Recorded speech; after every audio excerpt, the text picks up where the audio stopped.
in 5, 4, 3, 2, 1.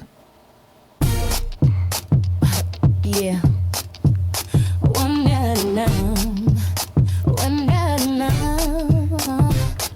Saw him at the trailhead showing off his gear. Talking like he's fast, but he won't go near. And he jump or drop, man, it's kinda sad. All that Kashima shine, but no airtime had. Dead sailor every time he rolls off the lip. Like he's scared he might lose his grip. Talking about I just climb for fun. Well, baby, that's why you're not the one. He lowers his seat but never drops in. Looks at the jumps like they're full of sin. Talks a big game till the trail gets steep. Then breaks so hard you think he's asleep. He don't jump, he don't send. Just rolls around the trail pretending. He don't jump, he don't try. I'm looking for a guy who can fly. He don't jump, he don't ride. All style gone, nothing but pride. He don't jump, he just rolls. And that's why he ain't got no soul. You know what that song's about, right? That was a quick fade. That was a very fast fade. That was super fast. I was not expecting that. I wanted more talk over time. I didn't fade that correctly when I edited it today. Is that Beyonce's new country album? It is. It's as good. It's better. Beyonce's Blumpkin album?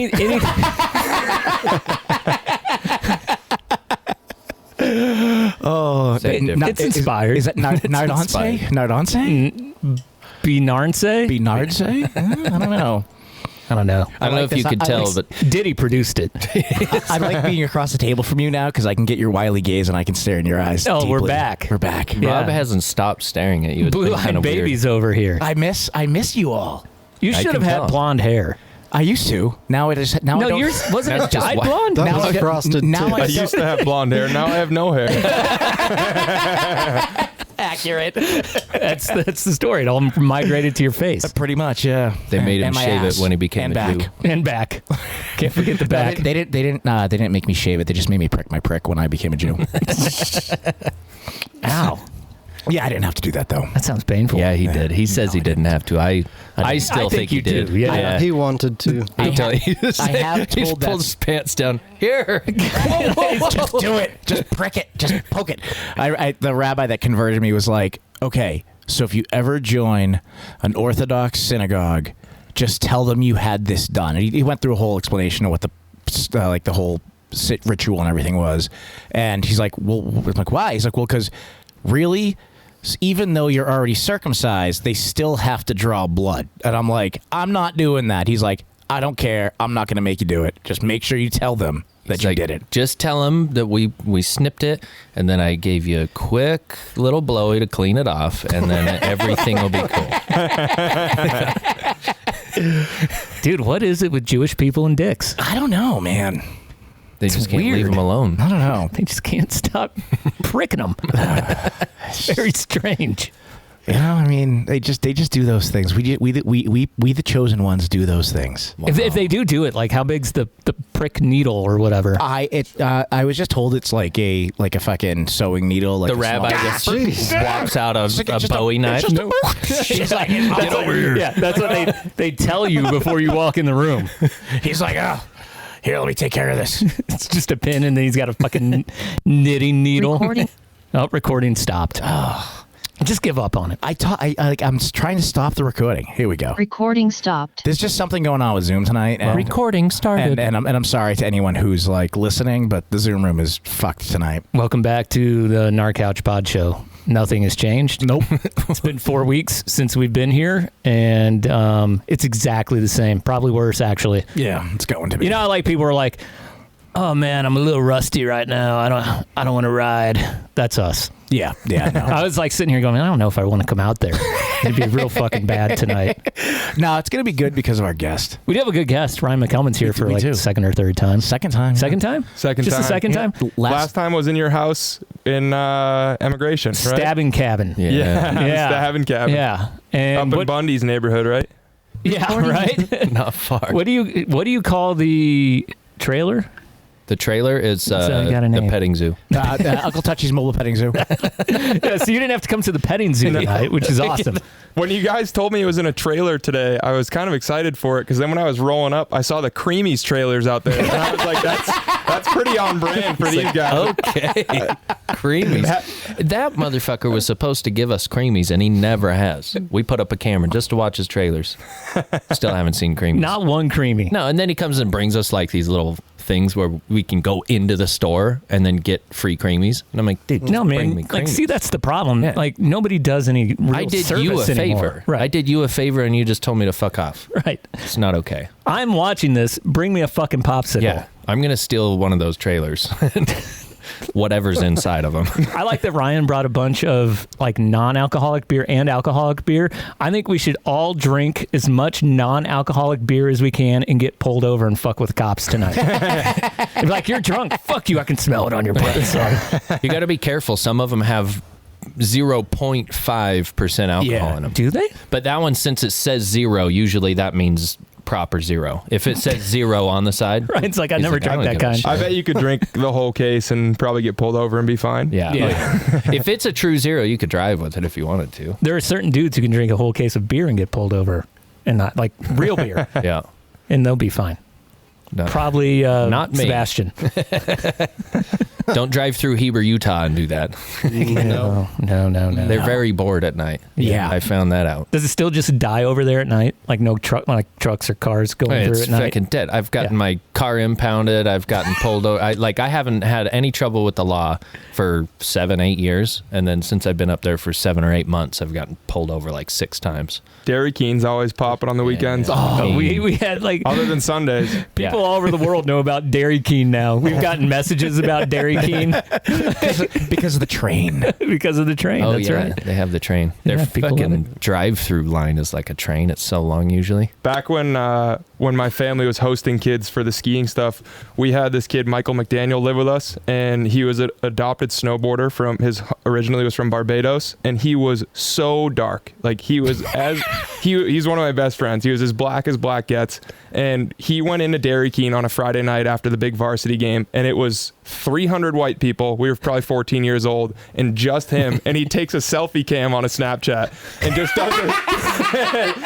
does a circle and posts it and goes, "Last one standing." My mom still tells the story to this day. It was one of the funniest really things. funny. He was the only chocolate chip in the bowl of vanilla ice cream. Yeah, shout out Michael. That's funny. One of the funniest things I've ever seen. That makes him special. That's what I told my godson when he moved here. I was like, you're going to be such a unicorn in Utah. It's going to be so wonderful for you. You'll just stand out. No. I know it's people. Some people, think that I'm racist, but really, I just want to be black. I literally Save it wish I forever. was. It'd be way cooler. Okay, let's do if you did. intros since we haven't done them in a long time, or maybe you're new to listening. Right across from me, wearing a Buc-ee's hat, which Bussies. I'm seeing as bussies every time I look at it. I was walking around the one in Berthoud, Colorado, and I kept saying bussies, and I Hell kept telling Rach, I was like, honey, we're going to bussies. It'd be so funny to be in there and just be, honey, can you believe we're in a bussies? I was. But so people can hear it. Look at all the stuff this bussies has. The bussy meat is so Yeah, good. because they have like Bussies labeled stuff all over the place, don't they? They don't have like Coke or Pepsi there. They have the Bussies drinks. They have Bussy liquid. We should get a sponsorship from bussies. Yeah, we should. Dude, their fucking brisket was the best brisket I've ever had. No joke. I was shocked. And this was like 3 hours later when I reheated it on my flat top with some barbecue sauce. Amazing. It was so good. If Gabe Bentley says they have good brisket, it's good. Dude, I texted him. I was like, I can't believe gas station brisket was this good. And then he went on and texted me a story about how all barbecue in Texas actually originated. Oh God, here we go with these Texas fucking barbecue stories again. Like apparently all Texas barbecue originated at gas stations because they needed something extra to sell or something, feed people. It was fucking awesome. originated in Canada. A Bussies and come and go combo would be deadly. Except that dumb bitch that owns Maverick could just buy them out. Oh, they still come and go in Colorado, though. Yeah, you saw all the ones here, and then that gal that owns Maverick bought them all so that there wouldn't be any come and goes in Utah. Yeah. Why would you do that? Because it's lame. It's Boston Rob over there. Do you have drops? Yeah, that was I do have drops. Okay, I just didn't know if you were ready. He has them. He's not ready. I'm just not ready. He's like, not let ready me at all. Flip through this file He's real flipping quick. through like 5 pages of drops right now. He's got a buffer time. Well, we haven't done drops lately, so I wasn't ready for you. Okay. I'd take Chief's tongue. Oh, wow. Whoa. Wow. And his left-hand man over there, that's Jimmy Sniper. The If extra someone long. flips me off, I just laugh. Sitting next to Jimmy Sniper. Normally, I would go over to JP, but since Ryan here, it's skier Ryan McElmon. We don't have a drop. I don't have a drop We of him. have drops of him though. We have somewhere. I don't have it. Well, he had one of the best drops, and we kept playing it over and over after he left. Oh God, I can't remember what it was. It was like something like, it's because everyone's a pussy or something like that. I can't remember what it was. It was very on brand for him. You don't have it in there? I'll find it. Yeah, see if you can find it while we talk. JP next to me. Hey. Okay, I guess no drop for JP. You and Jimmy I really like, but Rob, he keeps me around. Yeah. And my name's Chief. Give it a little sniff. Sniff that, boy. Wow. Pulling out some old ones there. I literally just clicked on the first one I could find because I was not prepared to be the drop guy again. Wow. I'm sober It's as a been so gopher. When long. he played my voice, I had to like look at my lips and see if I was talking. It really threw me off for a sec. I was like, What the hell's going on here? Hit my head too many times. you ever do that where you're just talking and you don't realize you're talking? Or you're trying to talk, but you don't think you are talking? My son does that. How old is he? 14 months now. Does it a lot. When are you going to start shooting slap shots at him? That's the real. Mine's not hard enough to like be challenging for him, so maybe you should come over. Oh, yeah. Ryan plays hockey too, huh? Yeah, Ryan's a good hockey player. We tried. I hate Ryan. That's in my intro for him.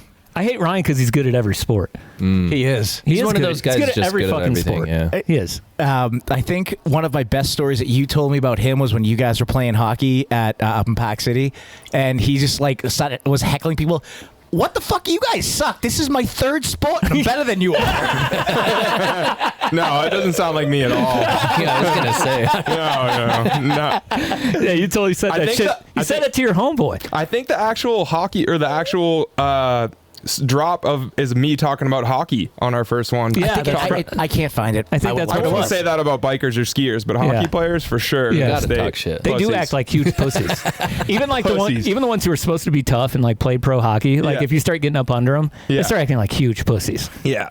The Yeah. fact that they get paid to play that sport in this state is It's pretty sad. a fucking joke. Have you noticed that hockey players are like the most twink-looking like athletes of all time right now? Like pro hockey bad. players do not look like they used to. They used to be big corn-fed boys. They're not anymore. You wouldn't fuck with. No. Did you see No. that? You guys see that altercation on the golf course? Yes. And apparently it was with that NHL With player. the bruiser, I Uh-huh. got a top-rated comment right now because I commented on that and said, "Buddy got thrown to a different zip code." It's just still going. Yeah, you could tell as soon as he got in a fight with him and he just grabbed his shirt and kept pulling him in, and you hear him every time you hit him, he's like, bam, bam, bam. He's counting his shots. He's literally. If was you start great. a fight with someone and they throw you into a lake, stop the fight there. Don't go back. The guy came back. 4 times. The other third he's time he picks him up and just throws him into the He looked like that midget tossing shit. Yeah, that was good. But it was a human that's bigger than me, and that guy is so strong and big. Yeah, he was a bruiser, Yeah. like an absolute bruiser. I love how he goes for the sweater grab too, like Yeah. he's actually in a hockey He's fight. like grabbing him. You see him just pull him up right into his punch. Boom. Yeah.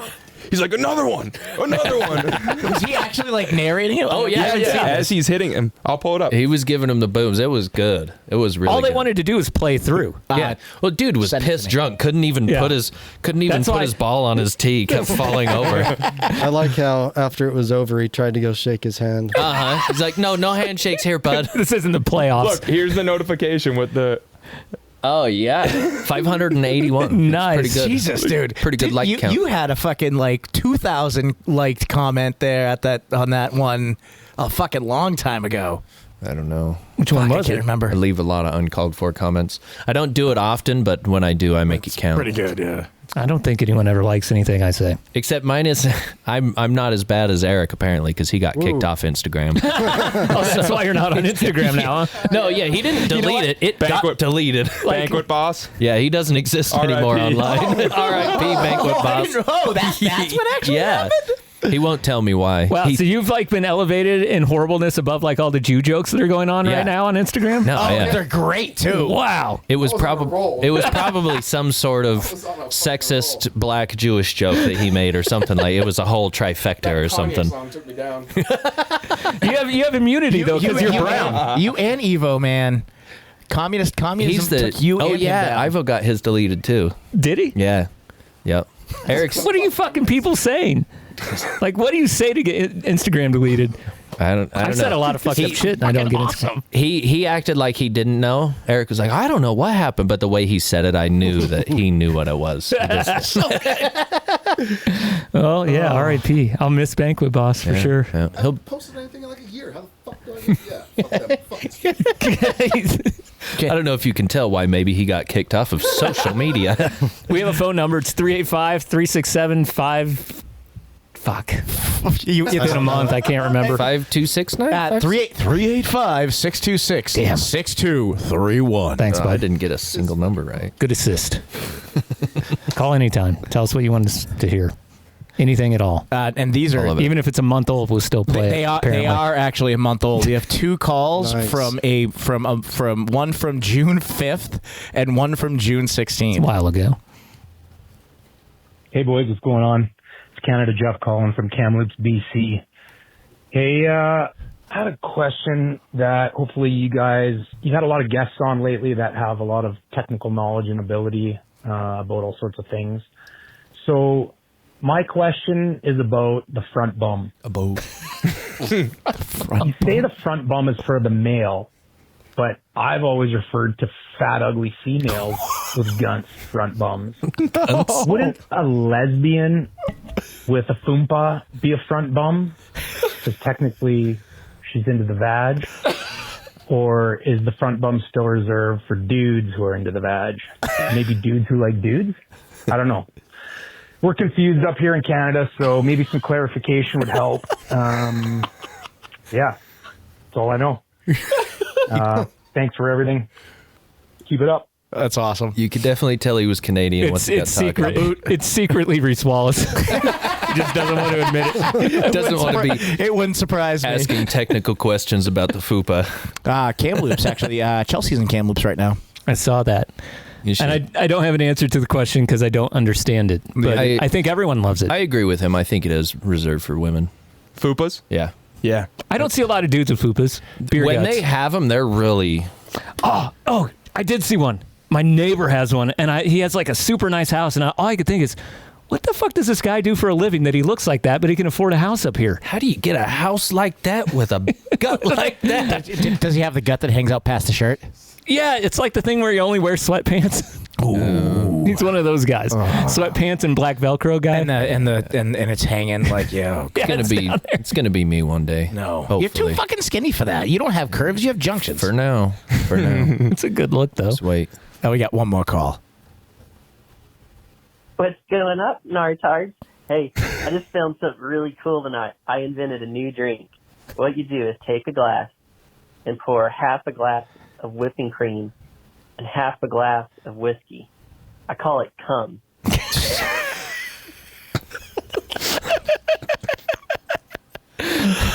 Was that it? Wait, how far in? No, the internet's... Later. Oh, my God. Later. How far were we in? We were in 2 seconds. It was just like, there was 2 seconds left to the... No, I mean, how far into the show are we? Right now, we are 20 minutes in. It's a record. Hey. No, I don't know what the... Eddie Pliers is fucking coming in the room, too. It keeps saying the internet connection's unstable. I don't get it. Because we have a great internet connection. It's my computer. It's like, I think this isn't... I think we have a 5-year recycled fucking time. Dude, you need to get Adele. Yeah. I love this thing, though.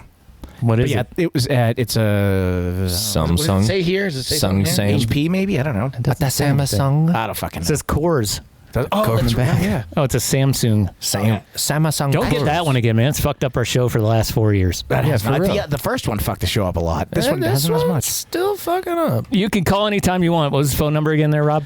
It is 385-626-6231. All right, please leave us messages. We really, really like them. I actually, since you're here, I want to get into our question of the week early this week because I think it's a funny question. It is a great question. Because I have a fun. I think my answer kind of sucks. I didn't see yours.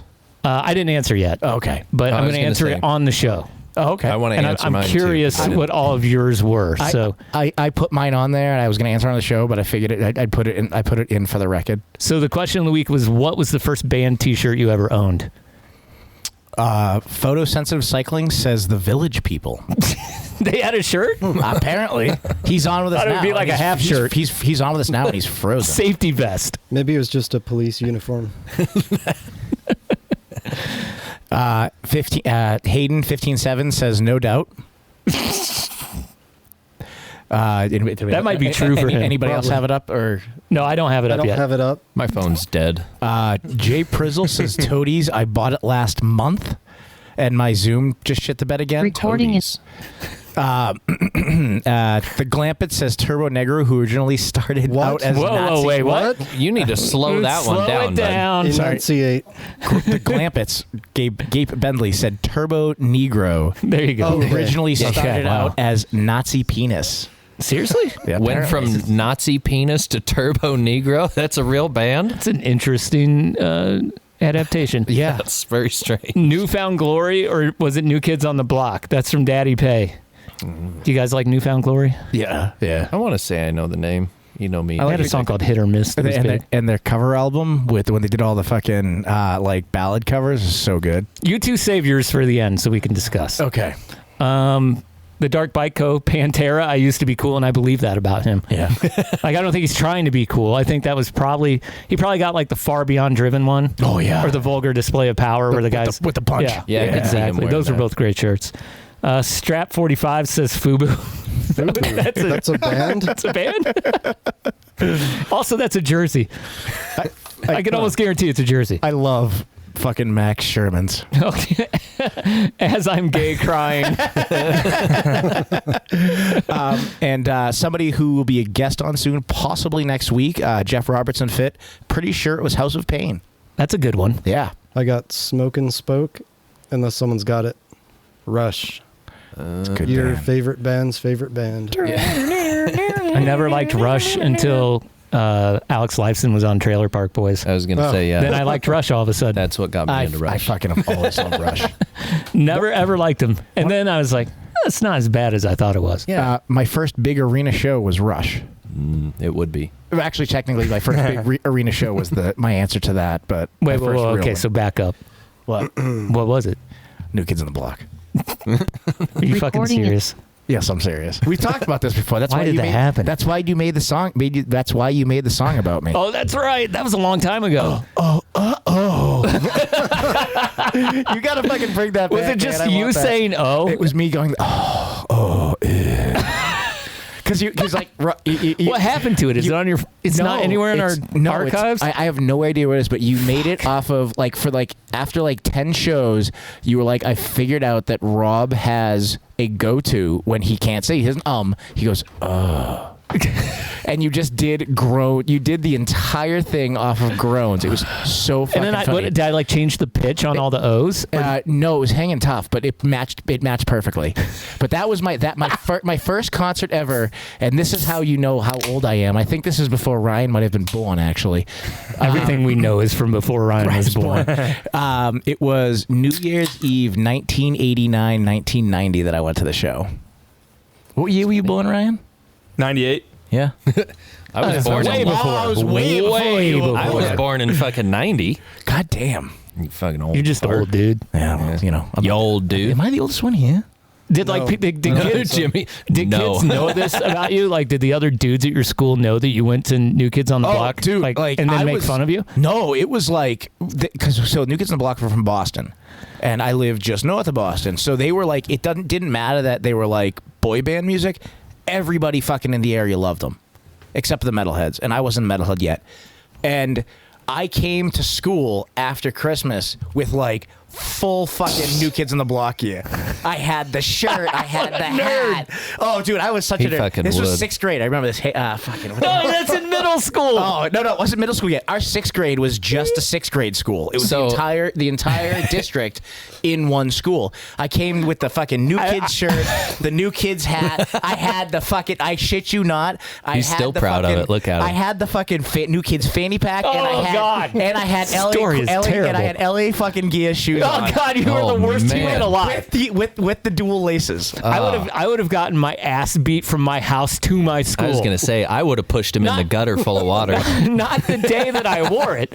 Every day of school for the rest of my life. I would have gotten my ass kicked. I would have been John Lesmeister. That's who I would have been. That kid in my class instead of who I was. The kid who just got the shit kicked out of him every day after school. Oh, fuck. So that was your first shirt, huh, Rob? Yeah. That was my first shirt. That's crazy. That makes mine look like fucking Slayer. What was yours again? Mine, I'm not proud of mine, but it was Foo Fighters. Oh, that's not bad. Respectable. But I wasn't. Slayer compared to Rob's for sure. You waited a long time to get a band shirt. I did. It was really weird. How old were you? I think I was like a sophomore in high school. You were a sophomore, huh? Yeah. Sophomore. A sophomore. He was. But I guess I thought I was like a 40-year-old dad. That's what I said.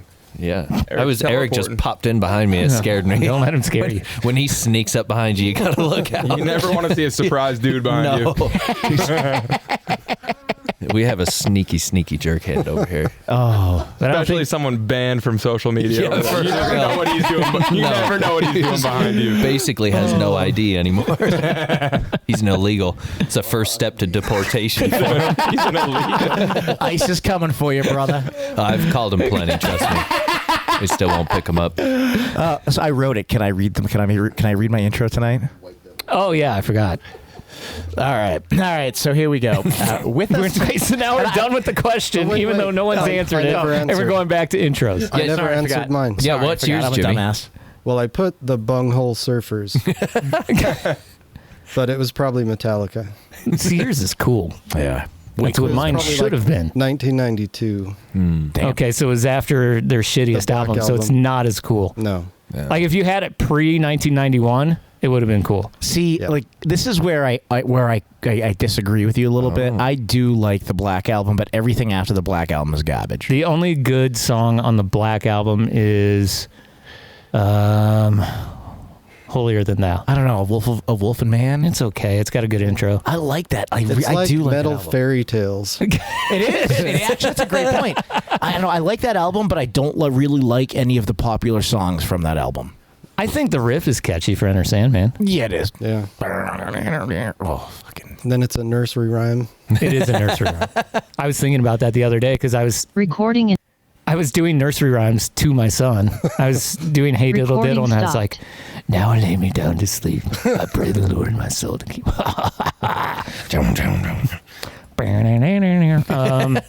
You want to go? I don't think I have any band merch in my whole life. Really? Honestly. Really? Yeah, no, nothing. Ryan and I are together because we're not fucking nerds. Yeah. we have like bike shirts and other cool stuff. It's not based on Yeah. stupid band Well, you're stuff. actually Like you're ad actually tech good. shirts. You're actually good at things. Like, you're good at things. Yeah. We're not. We had to find some other way to be cool, and it was by it was by music. Yeah, I was always wearing like Takine shirts and Yeah. freaking. I'm trying to. Oh, I had a couple of Big Dog shirts. Oh Yeah, had some Big But Dog. never shirts. had any band shirt ever. No, not that I can We think had the of. My dad Dave bought me Johnson Bruins shirts. jerseys. He didn't buy me band shirts. Oh well, those are That's why your expensive. dad's Rich a Park fucking- City kid. That's why your dad's a fucking legend. I stole a Mario Lemieux jersey from my friend Ben. He's like, you're gonna fucking love Bergeron, and there's nothing you can do about it. Feels good. Grabbing you by the shirt. Feels good to see Marchand win another one. I know. Yeah. I was psyched about that. Yeah. Didn't feel good totally. to see him sign for 6 more years, though. Oh, did Yeah. he? Yeah. I thought he was gonna ride off into the sunset. That was the whole plan. And Fuck it, man. Let him do it, dude. Let him fucking go. Not He's- with he's that. still Not with good. that group. They got like 7 dudes locked down on that team for like the next 6 years or something, and they're all good. Yeah, they're all really good. That Yeah. team is fucking awesome. That I team's gonna be watched a good for a bunch of while. that series.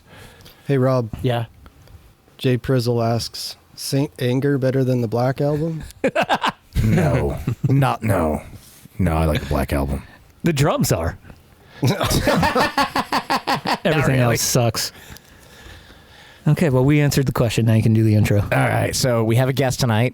With us tonight is a returning guest and all-around great dude. He's a pro freestyle skier, pro-level MTBer, and a really, really, really, really good hockey player. I personally met he and his dad, Wayno, at a Utah Gravity Series race and offered him weed and booze in front of his dad when he was like 18. And I once chased him down 15. at a Utah hockey game because of his Shorzy jersey to chirp at him, not actually knowing it was him, and was pleasantly surprised it was him. Ladies and Nars, I give you East Coast / Boston area badass and current Utah resident, Ryan McElmon. Yay, what an intro. I was 15 when you offered me booze and weed. Oh, no, that was no. In fairness, he's tall. How old are you now? 27 now. Are you 27? Yeah. Oh, fuck. Just turned 27. hurts my head. No, because that was Asha was Isaac was 2 and Asha was 16 weeks and she's 9. So you were 18 when that happened. No, it's too late, When's Rob. your birthday? We're turning you into the You cops. just had a birthday. Yeah, June 26th. Yeah, because it was Pomerel and we pulled up.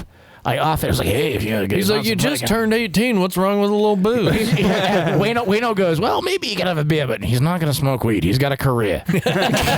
He's actually He's good got at like shit. the perfect career to smoke weed in. I know, right? And then Wait, no skiers smoke weed. I just want a disclaimer. I was gonna say, yeah, if he wants to be Tanner Hall. And then as the evening went on, we realized that Wayno and they were all from the town over from where my wife grew up. Yep. So small world. Town over sounds like a town in that area. Town over. random fucking pull up Over next in to a town random over. dude and find out he's from fucking one town over. He's from fucking. You guys from Salem? One town Yeah, over. born in Salem. Yeah. Then Yeah. bounced around. Yeah. Yeah. It's funny with his dad because, like, even though he's like, he sounds like he's from Boston when he talks, but if you watch him play hockey, I would say that motherfucker's from Boston. Oh yeah. Like, just the way he is. Does He's he play a tough too? fucking Yeah. bastard too. Yeah. I fucking love your dad, dude. I haven't seen him in so long. Yeah, I wouldn't pick a fight with that. guy. No. See, I- that's like, even with fucking Canfield new calls him knees. Captain Bahama. Really? Yeah, he didn't even know his name for like 2 years. He just called him Captain Bahama because he didn't know he was my dad either. He comes up to me at the race at Pomerel and he's like, "Who the fuck is that tan guy, Captain Bahama?" It was so funny. So funny because He is always just kind of wearing shorts and flippies on, just chilling. It's what he kind of like does. the Mallon twins. Like, I'm so much taller than both of my parents that Yeah. when you see us together, we don't, unless I'm with my mom, we're twins. But in terms of height, we don't really look that similar. No. So I'm standing next to Canfield, kind of same height as him, and my dad's walking around 5'8" on a good day, or down the, and he's like, "Who is this? Who's Captain Muhammad? Who's this tan guy? He's fucking, he's a riot. He's super fun." I'm like, "That's my dad." I forget, some sort of mailman joke came up after that, but and you finally updated his bike for him, right? Because he had been riding like the same giant Glory for like 20 years. yeah. We finally got him a new Da Vinci. Nice. Yeah, but that Glory was my first downhill bike, and that was I from. remember that bike. That was from Big Daddy Glenn Lehigh. You guys remember? Do you guys remember Big Daddy Glenn? He's like one of the OG. He's one of the real OTGs in PC. I was going to say, I think I know who you're Was he talking about. that really big dude? Really big dude, but not like Big Daddy. Just so big, so strong. Rides moto, rides with Hurley, rides with all those guys. Yeah. And Pouch and all the OG, actual OTG homies. Built Raspberry, built all those other trails. And that was kind of like my fast track into the Park City scene. That was my first downhill bike, and I bought that from him when I was 13 and moved to Park City. And he was like, "Hey, you got to go ride these trails." And then that was my bike for a few years, raced on it, and then gave it to my dad, and he raced on it, and we actually just retired it last year. I parted it out because we found an inch-long frame crack that he was probably riding on. I would have ran another 10 years. The El Just spit on it. The El Pouch dude. That's a dude that I keep forgetting to reach out to because he is like an OG fucking legend here, and he knows like all of the OG free riders. yeah, he's friends with like Bear Claw and fucking all of those fucking guys. He's as OG as it gets. He and is. he's still around too. Yeah, I So, know. He lives. chat with him all the time. He's awesome, He's dude. a good dude. Awesome dude. You got to get Ron on here. Ron Yerrick. I don't know. Oh, yeah, Ron. You gotta get Ron. I just went and rode with him last If week. we're talking OG, Ron knows everybody. Ron's a fucking riot. Yeah. He's a troublemaker. Yeah, he is. Yeah, he is. The first year I was at TDS, I didn't even realize he was from Utah, and we were getting hammered drunk around the fire. He's like, yeah, dude, I live in Park City. Yeah, I know him. He's the best. I like that. He's an awesome dude. Yeah. Yeah, I like asked him, I'm like, how do I know you? He's like, dude, I live in fucking Park City. Yeah, you know me. I was like, oh shit, I'm like in California with nobody I know at this race. Fuck yeah, he used to work at that shop on Main Street in Heba for the fucking longest time. Heba. Yeah, Slim and Nobby's. Yeah, that's right. Yeah, he's been everywhere. He was at Park City Bike Demos, Slim and Nobby's, everywhere. Got bought out by the fucking dude. Good dude. Store. Shredder. Yeah, wicked shredder. That's a conspiracy talking about Slim and Knobs and getting bought out by Trek Store. Yeah. Fuck Trek. Yeah. I mean, that's word one. But they were like tanking after they bought all those stores. Mm-hmm. They were doing really bad. And then now all of a sudden they're just fine. Trek was? Yeah. Yeah. Oh, yeah. They bought all the private stores and then, like, weren't making any fucking money. Nobody's going to go to their local store as soon as a conglomerate buys them out. Yep. That's and why then, Highland didn't. Highland Trek offered to buy Highland. That's why they didn't. I heard some rumors that the Walmart people invested. That's why they're just fine. And all of a sudden they're just fine financially wise. Because they were like tanking. They were terrible. The whole Slim and Nobby's thing with them was terrible. They came in and told the Slim and Nobby's was the coolest shop in the state, arguably, and had the coolest crew of all the friendaways and everybody working there, the whole army of kids, and it was so sick. Ron was like a true local shop. True local shop. Yeah, and it was Dustin like, it worked was there cool. too. You know, you could step behind the counter and no one would threaten you. Yeah. And then literally they made all these promises that they were going to be the coolest shop ever still. Yeah. No. And then the first day that I went in there, that it was under the new management, I stepped behind the counter and the lady goes, "Who are you? What are you doing here?" I was like, "I'll never be back. See you later." Don't worry about it. Yeah, don't worry. I think you posted about that right after that happened too. Mm-hmm. I went in there once. I've lived up there for like a year now, and I've only been in there once to buy a tube. Mm-hmm. Tube. So yeah, and the tube even fucking. Is that the sucked. only shop over there now? No, because there's still a shop in Midway. There's Gravity Coalition still, right? Yeah, those guys are cool. Mm-hmm. Yeah, I don't go to bike shops anymore. I used to live in them. Now I just. I can't think of the name of the dude who owns Gravity Coalition, but they're super nice people. Yeah? Yeah. In Midway? It's in Midway, like right on the main street there. Go check it out. Yeah, and it's one of those places where they don't have a lot of stuff, but they have all good stuff. Yeah. Mm-hmm. Yeah. It's only the shit that they ride themselves. Right. That's Yeah. those are the kind of Yeah, places. that's what I always liked about Habitat up near Jackson, is you go in there and like, they didn't have a lot of stuff, but everything they had was like the stuff you would actually want. Like, I want POC knee guards. Knee pads. Is that the ice maker? I bought those and I fucking love them. They're the best. They're the best. Yeah, You said a name that I hadn't heard mentioned in so fucking long a minute ago. Who's that? Dustin Smart. Yeah, Dustin Smart used to work there. He's been on our show. I got one for you. Free ride is always forcing your farts, but never shitting yourself. He has the worst voice on earth. I still have all of the free ride drops. Play another one. Forcing your farts. Free ride is waking up hungover and punishing the mountain for your bad decisions. It sounds like he's trying to force a fart while he's talking. Bad decision. He would love that we're making fun of him. Good. Actually. He disappeared, man. He's still there. Yeah. He's over there somewhere. Oh, he started building a great house guy. and then Who's he this? stopped, and Dustin Smart. That guy rips on a bike. Why do I know that name? He probably like, he's good. Big, skinny, tall dude. Did front flips up on the Nook down in Virgin. And I asked him, I was like, so did you think, I was like, you must have really thought you had that dialed. He's like, no, man, I was fucking scared shitless. My favorite story is the one of you doing the dub back into the foam pit. Oh, jeez. I was literally laughing it out loud in my car listening to that. Yeah, I seriously, like, I still, if I turn my head too quick, I have flashbacks. My eye just starts wandering this direction. It's not the best jump to do it off of, and I was sprinting, and I used that wall on the right to I rode it like a berm, boom, and then was sprinting my V10 down there. It was a terrible idea. You ever hit your head so hard you don't remember driving home? You're like, wait, You just remember doing what you did, and then you're in your bed at home, and you're like, I don't remember drinking tonight. Why do I not remember anything I did? I was pretty sure I didn't drink and drive, but no, I've definitely had, or like even just like a 10-minute chunk. Yeah. You're like all of a sudden at 106 South, almost home, and you're like, what the fuck? I'm like, you, and it's like kind of upsets you where you're like trying to think of the route you took home, and you're like, I can't remember any of that. I'm glad I'm not the only. I've never hit my head that bad. No, I have. Yeah, I have. I've hit my head pretty hard twice. One time was at Steamboat Springs, where I forgot that it was like a short progressive jump line, and I went into the jump line. I hit the first jump, and I landed on the fucking ramp to the next jump. Huh, sounds like tsunami. And weird. I fucking exploded. I never lost consciousness, but I was like, oh, I gotta, I'm cool. I'm gonna go be done. And my wife, this is Asha's first fucking road trip. She was like 6 weeks old. Oh. And we went to dinner, and I was like, I don't really feel good. I'm really dizzy. And I went out and puked my fucking guts out. Oh. All fucking Gatorade, like outside. I hadn't had a drink. I was like, I'm not drinking. I hit my head. And yeah. And then the other time was at Deer Valley riding with Scott from Go Ride, and I hit my head, and I tried to stand up. I remember falling backwards, and then I remember driving home.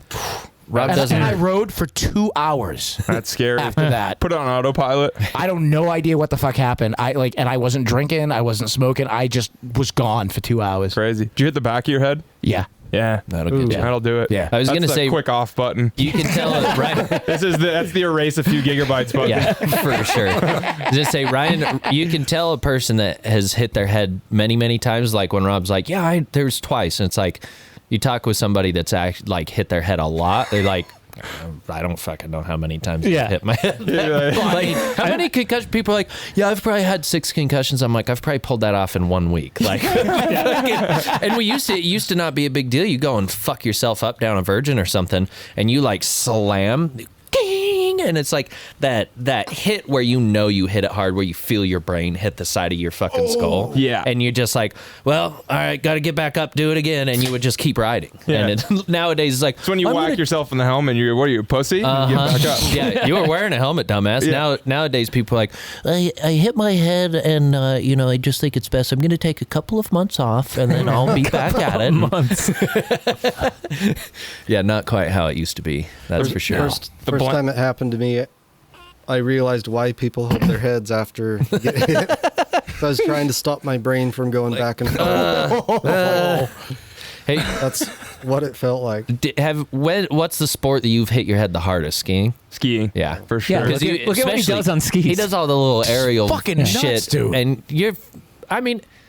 how big are those jumps, like the bigger dogs that you hit? And like you're jumping end to end on a basketball court. Yeah.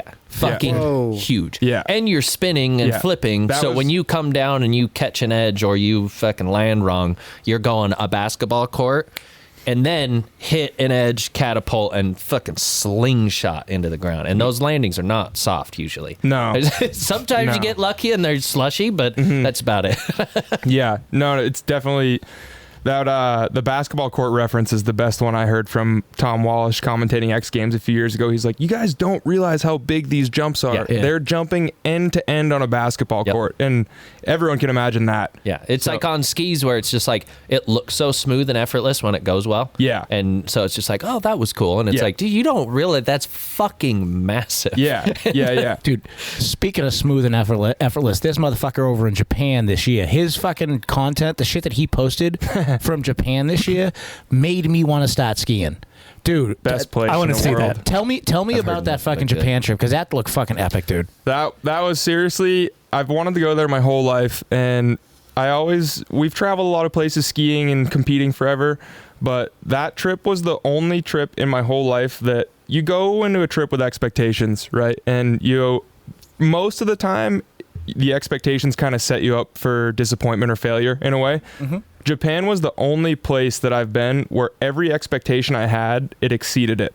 It was so cool. The food, the people, the snow, the skiing, our host, everything about that trip was more than you could imagine. I mean, literally within 5 minutes of being off the plane and taking the train to Shibuya Station, there was a GTR in front of me. And I was like, that is the cool. I was like, oh, it's Tokyo Drift. All the stuff you see. I've loved Tokyo Drift. Oh, yeah. And you see a GTR. One of the best ones. Yeah, one of the best. You see a GTR in front of your face 5 minutes into Shibuya Station. You're like, you got to be kidding me. Like, this is really what it's like. You know, you have all these images of what Snowbird and what Salt Lake and what all these places are like, and Japan lived up to every expectation and exceeded it. It was so cool. You're eating the best food of your life, hanging out with the kindest people. I don't know. It was pretty hard to beat. We already, literally before I left to come back home, I booked my flight back for January 1st this year, and we're going all of January again. Oh, fuck it's the best. It's the best. I remember texting with you or messaging with you, or maybe both, while you were there, and I didn't realize you were still. Actually, it was about trying to get samples of Relight for Rach. Yeah. And you're like, yeah, I'm still in Japan, but fucking Wayno's got it for you. Like, and then we like went on and talked about like your trip, dude.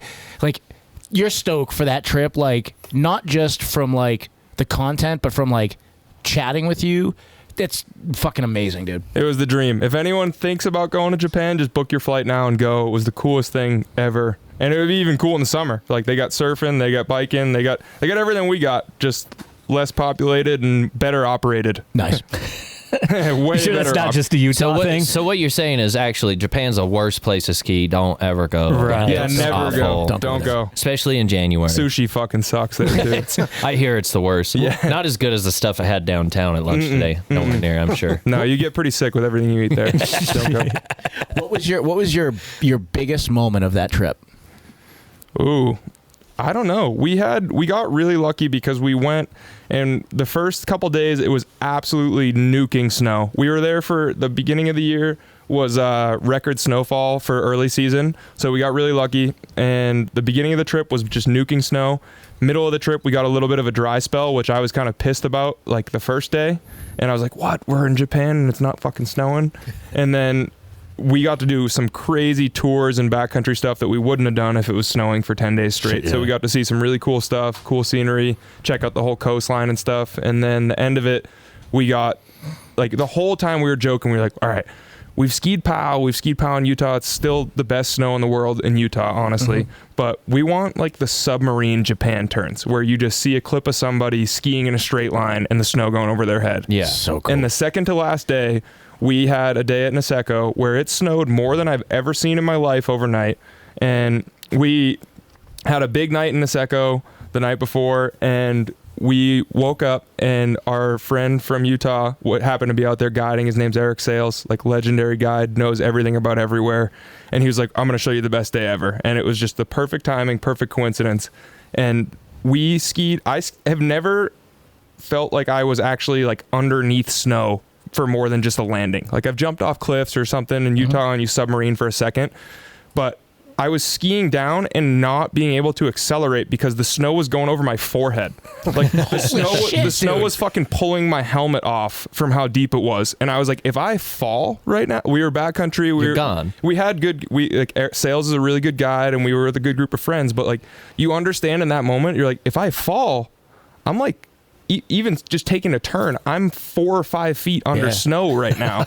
And it's going to take anyone, even moving 20 feet, so long to get to me unless they're putting skins on. Yeah. That was the coolest thing ever, just actually being submarined in snow. That was pretty crazy. That's cool. That's so fucking cool, dude. Pretty crazy. Everyone's got to go. It's the coolest place in the world. You make me want to do winter sports again, dude. You got to do it. Grab a snowboard, go to Japan. I don't know, man. I think I want to start skiing. Like, Isaac loves skiing, and I need that. I need that new challenge, I think. Yeah, do it.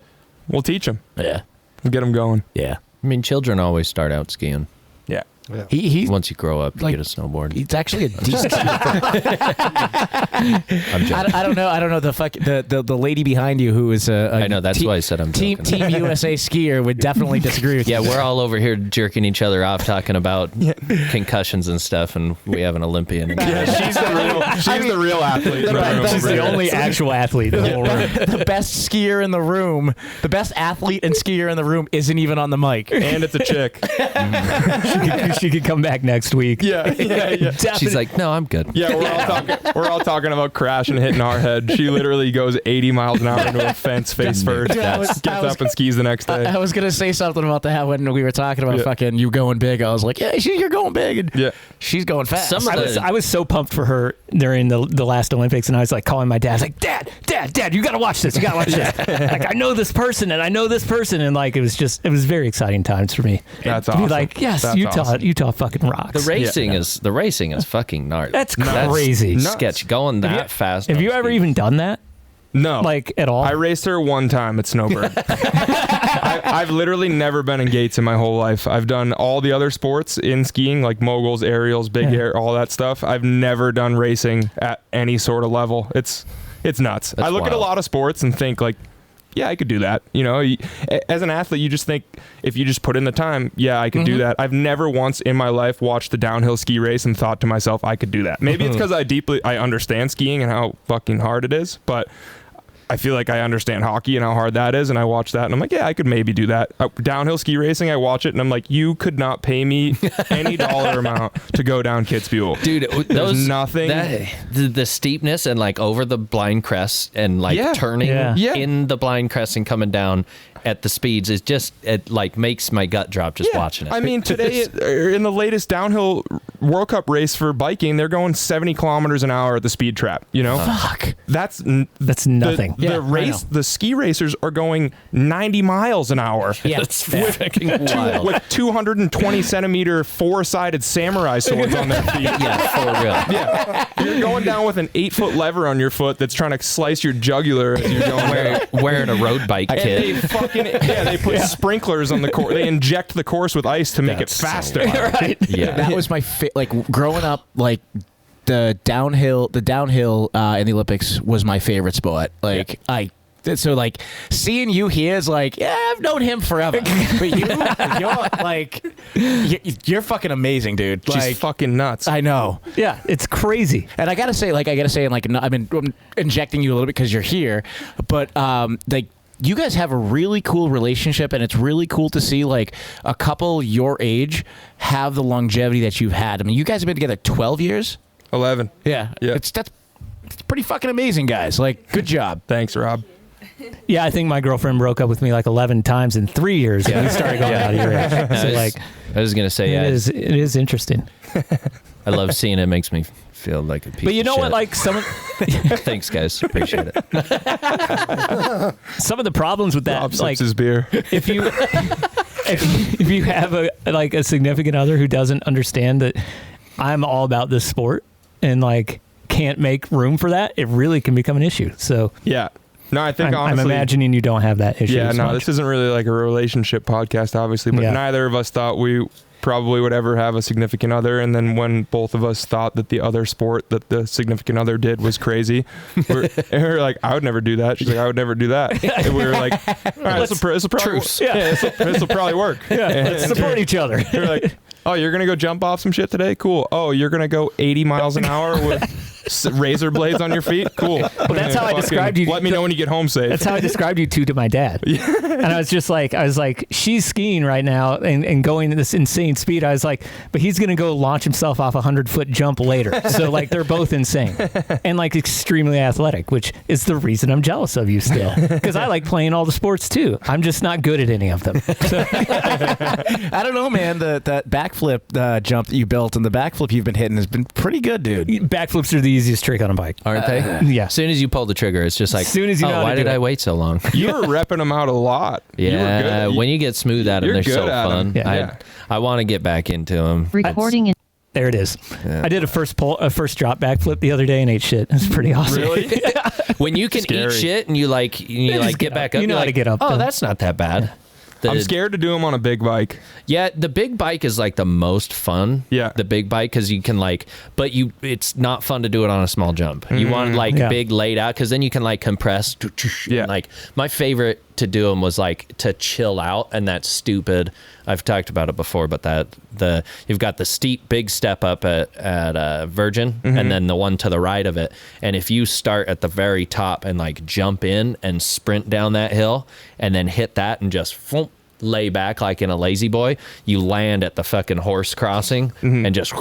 You don't even have to like pole or look or anything. You just hang out, and the floaters are so fun. Fuck. But floaters are way better. When you under rotate a floater, yeah, it's not fun. Not cool. And then you see the horizon at the last second, and so you just pull yourself into the ground even harder.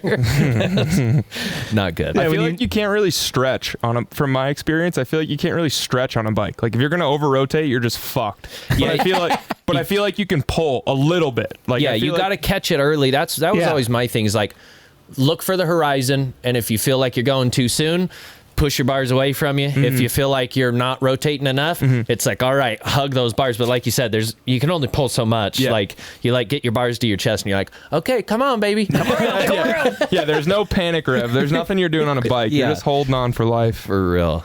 Yeah, it would be cool to have a throttle. So we all know that Chief's favorite and easiest trick now is a backflip. Skiing, what's yours? Skiing? A Cork Mick favorite trick or, 9500. Favorite trick? Yeah, you guys spin favorite trick so and much. go-to.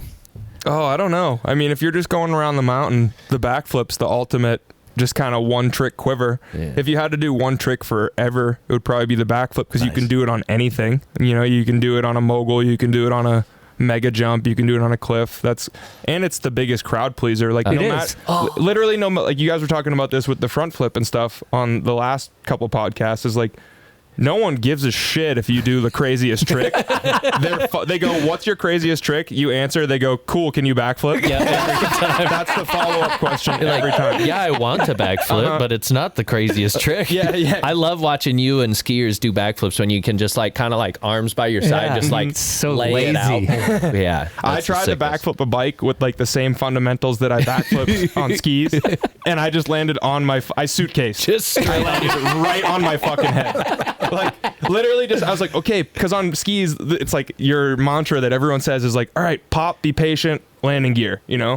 And on a bike, if you pop and you be patient, you just land upside down. You gotta like do a little pop and a tug. It's like a pop and then you can be it's somewhat like a patient. pop and a sling, and like look where you're going, and then you're good. But if you pop and be patient, you just drop like a fucking bird out of the sky. Like, unless you're on a 60-foot jump, there's no being patient on a backflip. It was fucked. Give your balls a tug. Yeah, I did one the other day, and like I just did one. I didn't tell him. I was like, I'm going to backflip. And there was some girl that was watching her boyfriend ride, and then like she liked me way more than her boyfriend. After the backflip. It was really, he was doing way better tricks than me, like way harder stuff.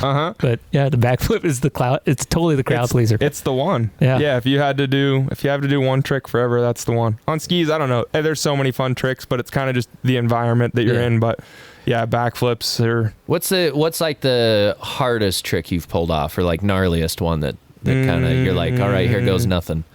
Oh man, we were in Sauce Fe one year at a summer camp, and you ski up on a glacier. So the town's at 4,000 feet or 5,000 feet, and you ski it between like 10 and 14. I forget where it is, but we thought we were gonna have a really shitty day the next day. So everyone went out and had a big night. And then we ended up being like one of the best days of the trip the next day. So we were like, fuck, we got to go. So we go up there, and every single tram you go up, you take 2 gondolas and a train to get up to where you ski in the summer. Holy shit. Every single one you go up, you're just getting like more like under the influence again. You're just like, all right, I'm up 2,000 feet. I feel kind of drunk. You're like, all right, now I'm up this, and I feel worse, and I feel worse, and I feel worse. And we get to the top, and I was like, I can't even ski, you know, like didn't even had like a couple beers the night before, but you're that high up, your blood's so thin and you're so dehydrated, you just get to the top, you can't even see straight. Feel like shit. Yeah, you feel like shit. And I was like, all right, I'm gonna not do anything all day. So I ski like 9 to 1, do nothing, do like 360s and hit the jump, and I'm like, fuck this. And then all of our friends like all the kids that had a really big night start kind of coming out of their hangover and start like popping off, doing all this crazy stuff. And you know how it is. Like when someone's doing something cool next to you, you kind of feel like you got to live up to it a little bit. You're like, oh shit, you're doing it? All right, I got to do it now. Peer pressure. And yeah, peer pressure. 2:30 rolls around, and they close the lifts here. 1:30 rolls around, and they close the lifts at 2 to preserve the glacier. And everyone's popping off, and I'm just like, all right, I've wanted to do this trick my whole life. I think now's the time. Why not now? I'm like, it's fucking windy as can be. The landing is complete scraped ice. You can see your reflection in it. And I'm like, perfect time. You know, you just get possessed sometimes, and you're like, I got to do it. Yeah. And I went and I'd wanted to do a triple my whole life, an off accident, and I did a switch triple 14 that day. Holy fuck. Yeah, and that was like... See what I mean? So a switch triple 14. Is that switch is coming in backwards? Coming in backwards. You love switch. Yeah, coming in backwards, and then you do 3 flips, technically, and 4 full spins. Fucking Christ. That's insane. And it was just out of nowhere, too. It was like, usually I'm pretty calculated, but that was like... All the tricks in skiing are hard. Everyone is so good nowadays, but that was probably the most, like, not reckless, but the most, like, yeah, fuck it, send like, it. Type, fuck it, here goes like, nothing. This is a bucket list thing I've wanted to do my whole life. And for some reason at 1:45 p.m. with wind and ice after feeling like you were going to die in the morning, that was the day. That's when it either goes perfect or opposite. And you just stomped it down, felt good? Yeah, I didn't land that great, but I landed. Still and landed, skied out of it, got on the gondola and fucking went home. You're like, all right, good. I was like, that was good. Yeah, that was it. Where's the plane ticket? Let's get out of here. Do you like celebrate when you do a new trick or anything like that? Like, I don't do anything. If I do something new that I've been really working on, like some people, fuck yeah. I wouldn't see you doing it. Not really. No. Do your friends all come and air hump you? yeah. Every single one of your friends comes and no. All your friends come. All of your friends are gonna come. Yeah, exactly. And I just say that because like when we play hockey together, like you and I, when we score, we don't. No. I mean, even in a game or something, we're just like, everyone gets more. I would say everyone gets more excited when they get a cool shot. Like if you're out filming something in the backcountry and you've been working for something for a really long time, that's when people get really excited. But just in terms of tricks in the park, like, yeah, everyone gets a little bit excited about it, but you get to a point where you've done so many new things too, where it's like, yeah, you get the rush and you're like, wow, that was the coolest feeling ever. But kind of checking it off, clapping some pole. You're like, all right, like, did it. That was awesome. Like, really happy I'm safe and in one piece. Yeah. But when you're out in the backcountry and you land like a trick that you've been battling forever or something like that, it's kind of, the backcountry skiing for us is kind of the same as like the virgin stuff for biking, where you go down, you're kind of raw in the elements, like dealing. A little more risk. Like if you get fucked up out there, it's the hospital's not right around the corner. There's not an ambulance in the parking lot. And there's no one like pushing you to do it out there. You know, it's all yourself. It's all your own choices. When you're in the backcountry, you're like, okay, cool. Yeah, I'm so far away from an ambulance. I have 3 of my friends right now that are super not qualified to do anything other than like maybe drag me out of the snow or like save me from an avalanche, you know, but they're not medically. Right. And so you're definitely battling your demons a little bit more out there alone rather than battling like in the park and learning a trick. Yeah, when you're at the top of a mountain, and we've had this, like some of the spots that we found down south that's just middle of fucking nowhere. No cell service. It took us an hour and a half from the highway. That's an hour and a half from any town. An hour and a half from the highway to get to the base of this mountain. Yeah. And it's you've hiked up. You're up there at the very top. Your buddy hits you on the walkie-talkie and fucking sweat's pouring. Yeah, I'm good in 3 seconds. Yeah, you see just like, you know, it's just like a ridge and it looks like you're looking down at your toes and it looks like the truck's just like a little ant down at the fucking bottom and you're like, well, yeah, if I crash, I might just like keep tumbling, like, but I'm up here. I guess we're just gonna fucking go. And same thing where you got a couple homies with you. Nobody's taking a single EMT class. We got some fucking Band-Aids in the truck. That's it. Fucking, and you're just like, well, shit, we're here. Let's fucking do this. You're going to rock your dome and be back in Salt Lake and be like, how did I get here? Yo, what the fuck just happened? There was one, I crashed down this hillside. We were free riding and come in, and we were like, it was slashing and in powder, like axle deep powder, but it was super light. It was sick. It was like a powder day on the skis. Yeah. And come down, I was like, I'm going to hit this ridge, and then last second we were like looking at this turned down little chute that you could drop off the tip, but it was into this perfect powder field, and I was just like run down, ridge goes perfect, go to pull up, and as soon as I land, bike just sticks. And I just flipped, and there's a video somewhere on Sandmeyer's camera, and I probably like 12 times just like like hands out, legs out, head toes, like a full ski crash, dude. Full Tommy. It was so gnarly. When I see dudes on skis doing that, like in powder, and I'm just like I don't know, dirt. People are like, oh, that's worse on dirt, but dude, in the powder, like you just go blind, and you don't know what's up and what's down, and you like speed up before you slow down. Yeah. It was the fucking shittiest thing ever. But usually it doesn't. You don't like get super hurt doing that. You just like probably got 6 concussions. You're a little dizzy, but it's fucking. Yeah, I don't. You've done that skiing? Yeah, a few times. Definitely. The more it happens a lot more when you try to land backwards. That's kind of. I've seen that because you have to like straight leg it. Yeah, you have to land you kind of land like a tripod a little bit, like really straight legged, which is like super like unorthodox. Kind of pushing do you push your toes into the hill so your back of the skis come up? You like push your heels but lean forward is the way that I've kind of. I'm not that good at it. I've tried it a lot, and most of the time just knee myself in the fucking face. But it's pretty, like what you were saying. Do you celebrate when you land something? I celebrate when I land switch in the powder. I didn't get eaten You're up. like, fuck yeah, that only took 11 tries and 6 knees to the face later. Shirt covered in blood from your lips. And then you look at the cliff and you're like, that was a 3-foot cliff. And fuck. That looks so lame. You're like, I'm going to snowmobile back to the car. Speaking of snowmobiles and speaking of backcountry, and I got to do the ABC News question now.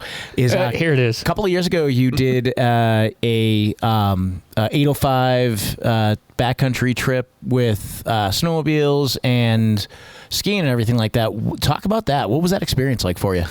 That was really, really cool. 805 has been one of the most fun brands to work with just because they're so dipped into every action sport. Mm-hmm. So the whole point behind that trip was getting Tyler Berriman, me, and Gabe Taylor, who's just a legendary snowboarder out of Mammoth area. Yep. And Tyler Berriman, I feel like most people know who that is. He's just legendary on the moto and kind of just all-around sports legend. Like his whole story is pretty crazy. He's a wild guy. It was just getting all of us together, Gabe snowboarder, me skier, him moto, and getting us all together and kind of just sharing the mountain stoke together, as corny as it sounds. It's just awesome. Like showing what the power of sport can do to bring people together. And it ended up being so awesome. Like none of us knew each other. I mean, Gabe and Tyler knew each other a little bit before the trip. Mm-hmm. I didn't really know these guys other than Zoom calls. And we ended up having the best time. They brought out some of their homies from Mammoth. There was it was so cool. Like we just went out into their zones for a few days, really Gabe's zones. He showed us around, like awesome tour guide, absolute shredder of a snowboarder. And we got to teach. Tyler got super remote. There was really no agenda other than like, let's go have some beers, build some jumps, have some fun in the mountains, and whatever comes of it. Sounds like the best day. Oh, dude, it was the best. Yeah, that makes for the best shit, dude. That was the whole point, is just like showing what the power of sport can do and what kind of common interest can do and just mutual respect between sports. And Tyler ended up getting super stoked and wanted to learn his first flip on a snowboard. So shit. Yeah, dude, we found him a little step up in the mountains, packed it out, and he launched his first backflip. And within we were just shuttling him up on the snowmobile. Within a few tries, he landed his first one, and then that was like probably one of the coolest things ever, is just seeing how excited, that guy does 100+ foot flips on a moto every day and hits one of the gnarliest things. Hits the biggest dirt to dirt jumps anyone's hit, like all the craziest stuff. But to see him do a 3-foot backflip on a snowboard and get hyped about amped, like the veins popping out of his neck, hugging us, pouring beers down his face, like that was living vicariously through that feeling, because I know what it was like to do my first backflip on snow. Like that was the coolest thing ever to see. And then of course right after that, Gabe's like, all right, Tyler did 1. Now Ryan's got to go do 2. And like, literally, this was the smallest jump I've ever hit in the backcountry. And they were like, you got to go do 2 on it. And I was like, I never committed to that. And they were like, well, you got to go do it now. And I blacked out on takeoff. Because you were yanking so hard? Because I flipped so hard. It was like a full compression. Like it was almost like the exact proportion of a moto ramp, but steeper at the top. And I just tucked into it as hard as I could. And the first one, I caught both tips and just landed forehead first. Oh, fuck. Yeah, just forehead first. But it was, like I said, it was such a fun jump. And then the second one, I blacked out on takeoff and I just was like, you're on autopilot and then your feet are down. Goes nothing. Yeah, exactly. But it was such a fun trip. It was so cool kind of getting to share that. Like we're all different ages, different sports, and just getting to do something with that crew was really cool, and hopefully we get to do more. Well, sick. And I feel like 805, and I'm going to plug your sponsor because I had some good experience. I actually had a great conversation with the head marketing guy at 805 at TDS. Go fuck yourself. Hey, speaking of 805, Jimmy, would you mind tossing me a cold one? Gotcha. Can I get one of those too, please? And I think they do a really good job of supporting like all action sports, and they build the stoke really well. They've been working with the Sanchez family forever up there, and like helping to bring that together and seeing all the athletes that are on there, like, and what they do is fucking really cool. Yeah, they've been one of the coolest brands I've been lucky enough to work with, and that it's like you said, they do a really, really good job at kind of just pollinating themselves across all the sports and everything. You know, they call the whole team Authenticos. Oh, nice shit. And they got everyone from mechanics to musicians to professional mountain bikers, moto guys, ski guys, everything. Seems like they do the whole spectrum. Yeah, it's so cool. Like they just, whoever they think is a really good like local community leader and whoever has a very positive impact in their community, they do such a good job supporting them, and it's pretty cool to see that, because a lot of brands nowadays are like, oh, what are your numbers, what are your impressions, what's your reach, oh, you don't have 1 million views a week, fuck you, you know. And they don't, a real beer company if that's what you're worried about. Yeah, come on, exactly. It's like you don't have to be a professional to be good at drinking beer. No, these guys have been the coolest brand to work with, and yeah, pretty lucky to be with them. And it's really fun because that's kind of been my MO, is not being the best at anything but trying to do all of it. I wanted to be a biker, I wanted to be a skier, hockey player, surfer, snowmobiler, all these things. And they were really one of the first people that I've worked with that leaned into that and wanted to support me because of that, which is really, really cool. And yeah, just I could talk about them forever, but I'm psyched on that. Well, and I think from like I think from an aspect of like social media and shit like that, like what you've done there is really cool to see, because you've aligned yourself with really cool brands that just they give a shit about you. They don't care about what you give them. I mean, I'm sure they do because they're a business, but they care more about you and they want to see you be successful, and they're like helping to support you so you can be successful in everything you do. Yeah, that's really just kudos to the brand too and all the people behind them, because it's pretty hard in today's day and age of just Instagram metrics and all this type of bullshit to actually stay true and have, I mean, I guess morals is the easiest way to put it. Yeah. And stay true to it and have a good team of people you care about. It's really nice to be a person on the team and be friends with your people rather than just a barcode on a spreadsheet. Yep. And seeing, you know, when your name isn't even on a spreadsheet for the guy behind the desk, that sucks, you know, and you're just a number. So it's pretty cool. Every brand that I work with now is as cool as it gets. And yeah, the dream, really. And if you like totally suck at whatever the thing is that you're doing and some brand attaches to you, I'm immediately turned off to that brand. Like, I don't even like a brand right now. But they're good at making content. Right. And like so much of the content. It's just, you get numbers. It's just so stupid. And a lot of it's just so stupid. It went viral though, Chief. But then I'm like, I'm not fucking drinking that shit. Like, fuck that. Yeah, I think there's too many people that just generally, they have a big following and they just go for it and like whore out and don't like stay true to themselves. There's a lot of people out there that do that. There's definitely people like Ryan out there that they pick brands, they do cool things, and they get great support. There's very few and far between that way anymore these days. The true like OG style where it's just like you're doing what you want to do and how you do it instead of falling into the... I want Ryan to get like Target as a sponsor, and he's like, and this is where I go to get my swim trunks. Look at this, it's a ribbed shirt. Ooh. Speedo, it's where I get my banana hammocks. Dude, one of the hardest things about having sponsors though, honestly, like, and I know this just from the endorsement deals that I used to have, is a lot of times I want you to do shit you just don't want to do. Yeah. So like Steak and Shake was one of my big like, and they're like, okay, we want you to eat this, this, this, and this, and I'm like, I don't like any of that shit. Was this for hockey? No, this is when I was on the radio. I used to work in radio. He used to do radio. If you didn't know that. Yeah. But all I wanted to do was, they had a thing called like, I don't know, it's called like the 7-layer burger or some shit. All I wanted to do was eat that thing. That sounds so good. Yeah. 7-layer dip is my... Was it like 7-layer dip on a burger? No, it's just 7 patties. It was amazing. Oh, shit. I wanted to eat that thing all the fucking time. It was like 7 layers of shit. That's fucking... 7 layers of shit. It was amazing. And then like, like Complete Nutrition. I don't even think this company exists anymore, which is probably good because they're selling steroids to 18-year-olds. But like, according to Rob, that's fine. Steak and bacon, TRT. They bundled Halodrol and Superdrol together, and they called it 5-decazole. So it's a pure anabolic steroid when you get down to it. And they were like, well, we want you to take that so you blow up. I'm like, I'm fucking 30, man. Yeah. Like, I'm 28, 30 years old. I guess I still have a lot of testosterone left that I want to use for the rest of my life. And so I wouldn't do it. And they would all, like, every month, like when I would send my sound check or my air checks in for that stuff, they would get super pissed that I wasn't doing, you know, the fucking steroids, basically. Getting juiced. There's a lot of that. Yeah, and it's a hard thing to deal with. There's definitely a lot of that, and it's really hard to deal with, like, with it being so saturated, trying to find, you know, when you're like trying to find your first sponsors and stuff, and someone's like, hey, we'll throw you $1,000 to do the steak and bake, and you're like, $1,000? You're like, fuck, $1,000, that's my summer like entry fees for racing or something, you know? And you're like, and they're like, all right, all we need you to do is, take anabolic steroids, post about it, tell all your friends, sell it to 3 more guys, and stick a needle in your neighbor's arm. Right, yeah. But you'll get $1,000. Yeah. But you'll get $1,000. I know someone who just had a weird sponsorship that was like that. Yeah. And I think the payout on it was $1,300 for something I never would have done in my life. Ever. Like, couldn't have paid me enough.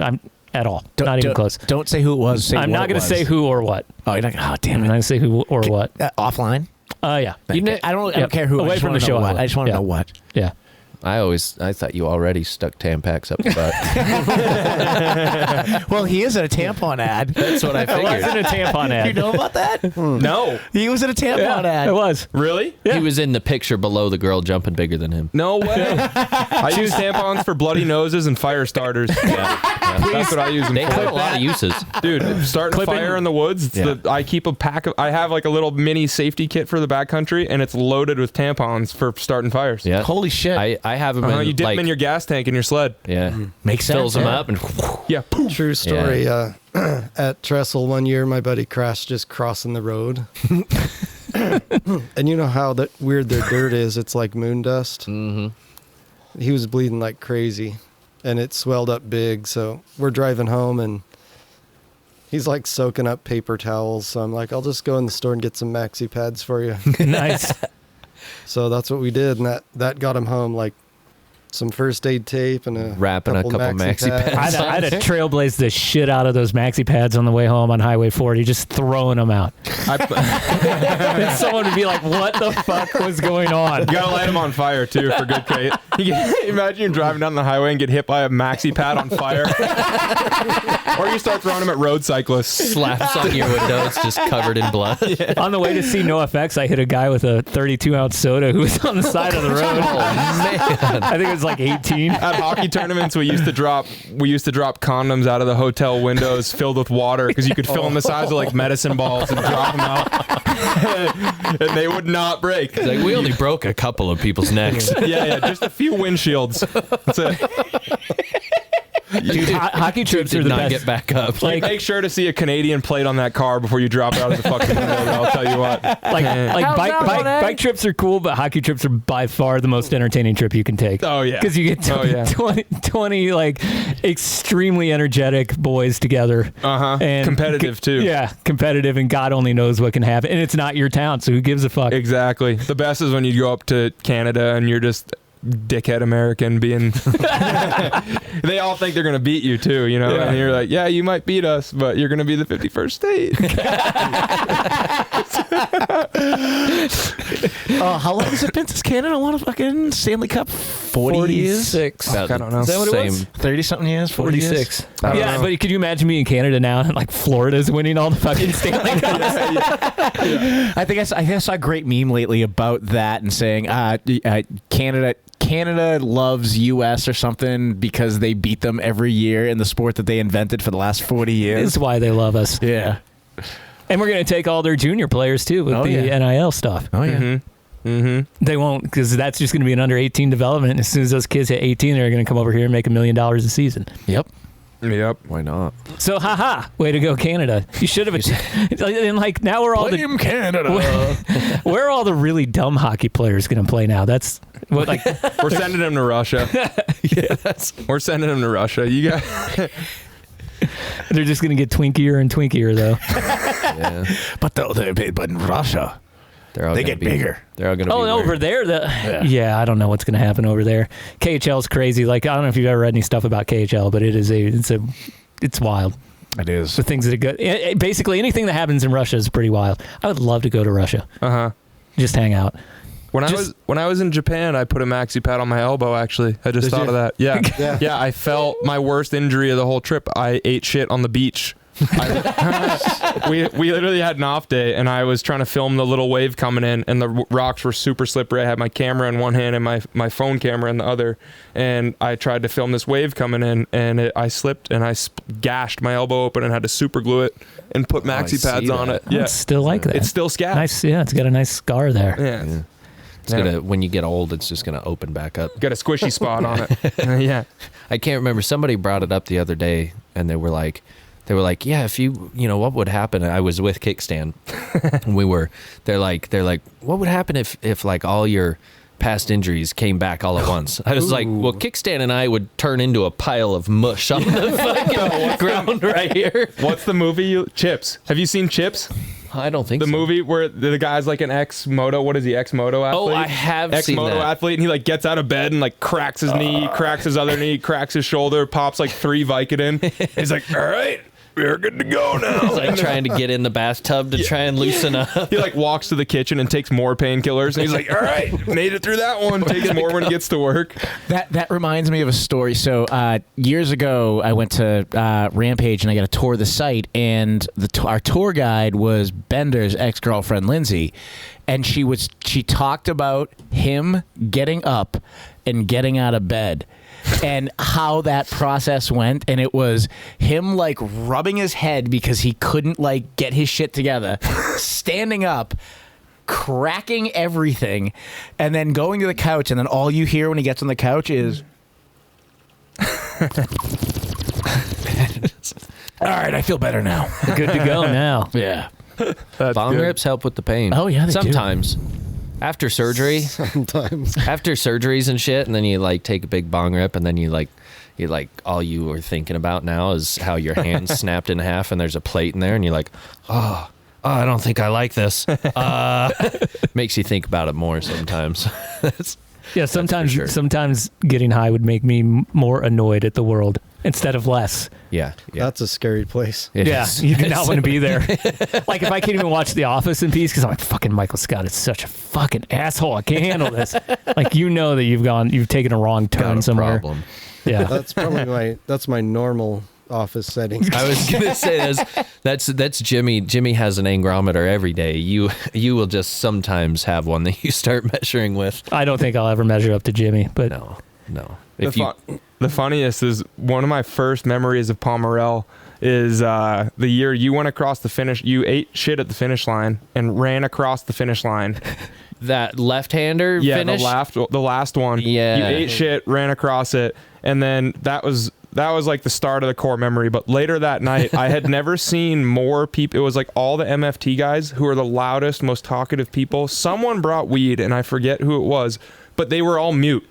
Like they literally I walked down to go play cornhole with these guys, and everyone's just sitting staring at their feet. And like you and Bryce were still fine. You guys were still operating. I was going to say, if Bryce was there, we probably smoked so much weed, and anybody that didn't smoke the amount that we normally did was just like, oh. Yeah, you guys were like totally fine. You had gotten on the podium after going through the finish line with no bike underneath you. And all these guys who are like clearly party animals and stuff are literally mute. They're not even operating anymore. And I was like, this is insane. Those were the days of like Bryce and I, we didn't really drink alcohol. We just smoked, and we just smoked like chimneys. I mean, you'd show up and like certain people would come, oh yeah, I like to smoke, and you'd pack a bong, take a rip. You put all those guys into the green room. Take a rip, pack another one, take a rip, and it's just like all night long. And we're like, yeah, you still have a conversation. Some people just be. And then you guys would go and win the next day. Fuck the fuckers. Like, the worst thing you could do is be a drinker when all your friends were smokers. Yeah. And you weren't. Because I didn't smoke much weed when I was younger. I drank a lot. And so if I ended up with my weed smoking friends. Oh, you're screwed. You're like, fuck, this is the most boring shit on earth. And Super Mario Party ain't even that good. Like, what the fuck? That was when we lived at the house over in Sandy with Sam Meyer and the guys. They used to call it Perry Passion. And I'd get so, like, at the end of the night, we were already tired. We'd be on the pump track riding all day, this and that. And so it was that time anyways. But we'd smoke and shit. And then I'd sit down, like, on the end of the couch while we were all talking and chatting. And I would end up like this and just fully, like, at the end of the couch, feet on the ground, where there's no back to the couch, and just spread out and like arms back and just. And I'd pass out like that until somebody woke me up. And they're like, yo, Barry, go to fucking bed. They're like, how are you even breathing right now? Fuck, the first time I smoked with Bryce and Jaime and fucking James. Yeah. I went to their house at, I think it was like 7 o'clock. I didn't leave there until I think 2 in the morning. And just bong rip after bong rip after bong rip. At midnight, I was like, guys, I gotta go home, so I have to stop. I'm gonna hang out, but holy shit, I have never fucking like. Oh God rest his soul. I miss fucking James, man. Yeah, James. Yeah, don't let him hear you call him old Jaime. He hated that. I know. That nickname. Oh, I fucking love James. Yeah, man. that's a house you used to walk into and your eyes would instantly get crusty. Oh, yeah. Oh, I can't see. You went from like being wide-eyed to having dime slots. Yeah. Like you walk through the door and it's like, hey guys. You weren't even stoned yet and you were like, what's up? Yeah, seriously. Bryce is some crazy boy. He all he does are those dabs these days. Oh my God, dude. I'll come over to his house. Say, you want a dab? I'm like, dude, I'll fucking find a corner over there, curl up, and pass out for 2 days. You give me one of those. Pretty much all of my first memories in the Utah bike scene are all you guys. You, Sandmeyer, Hellbling, everybody. Galen was even raised. Dimitri, all those guys. Like, that was a good crew. You guys were all like my first memories of Utah bike scene. It was so cool. When was that?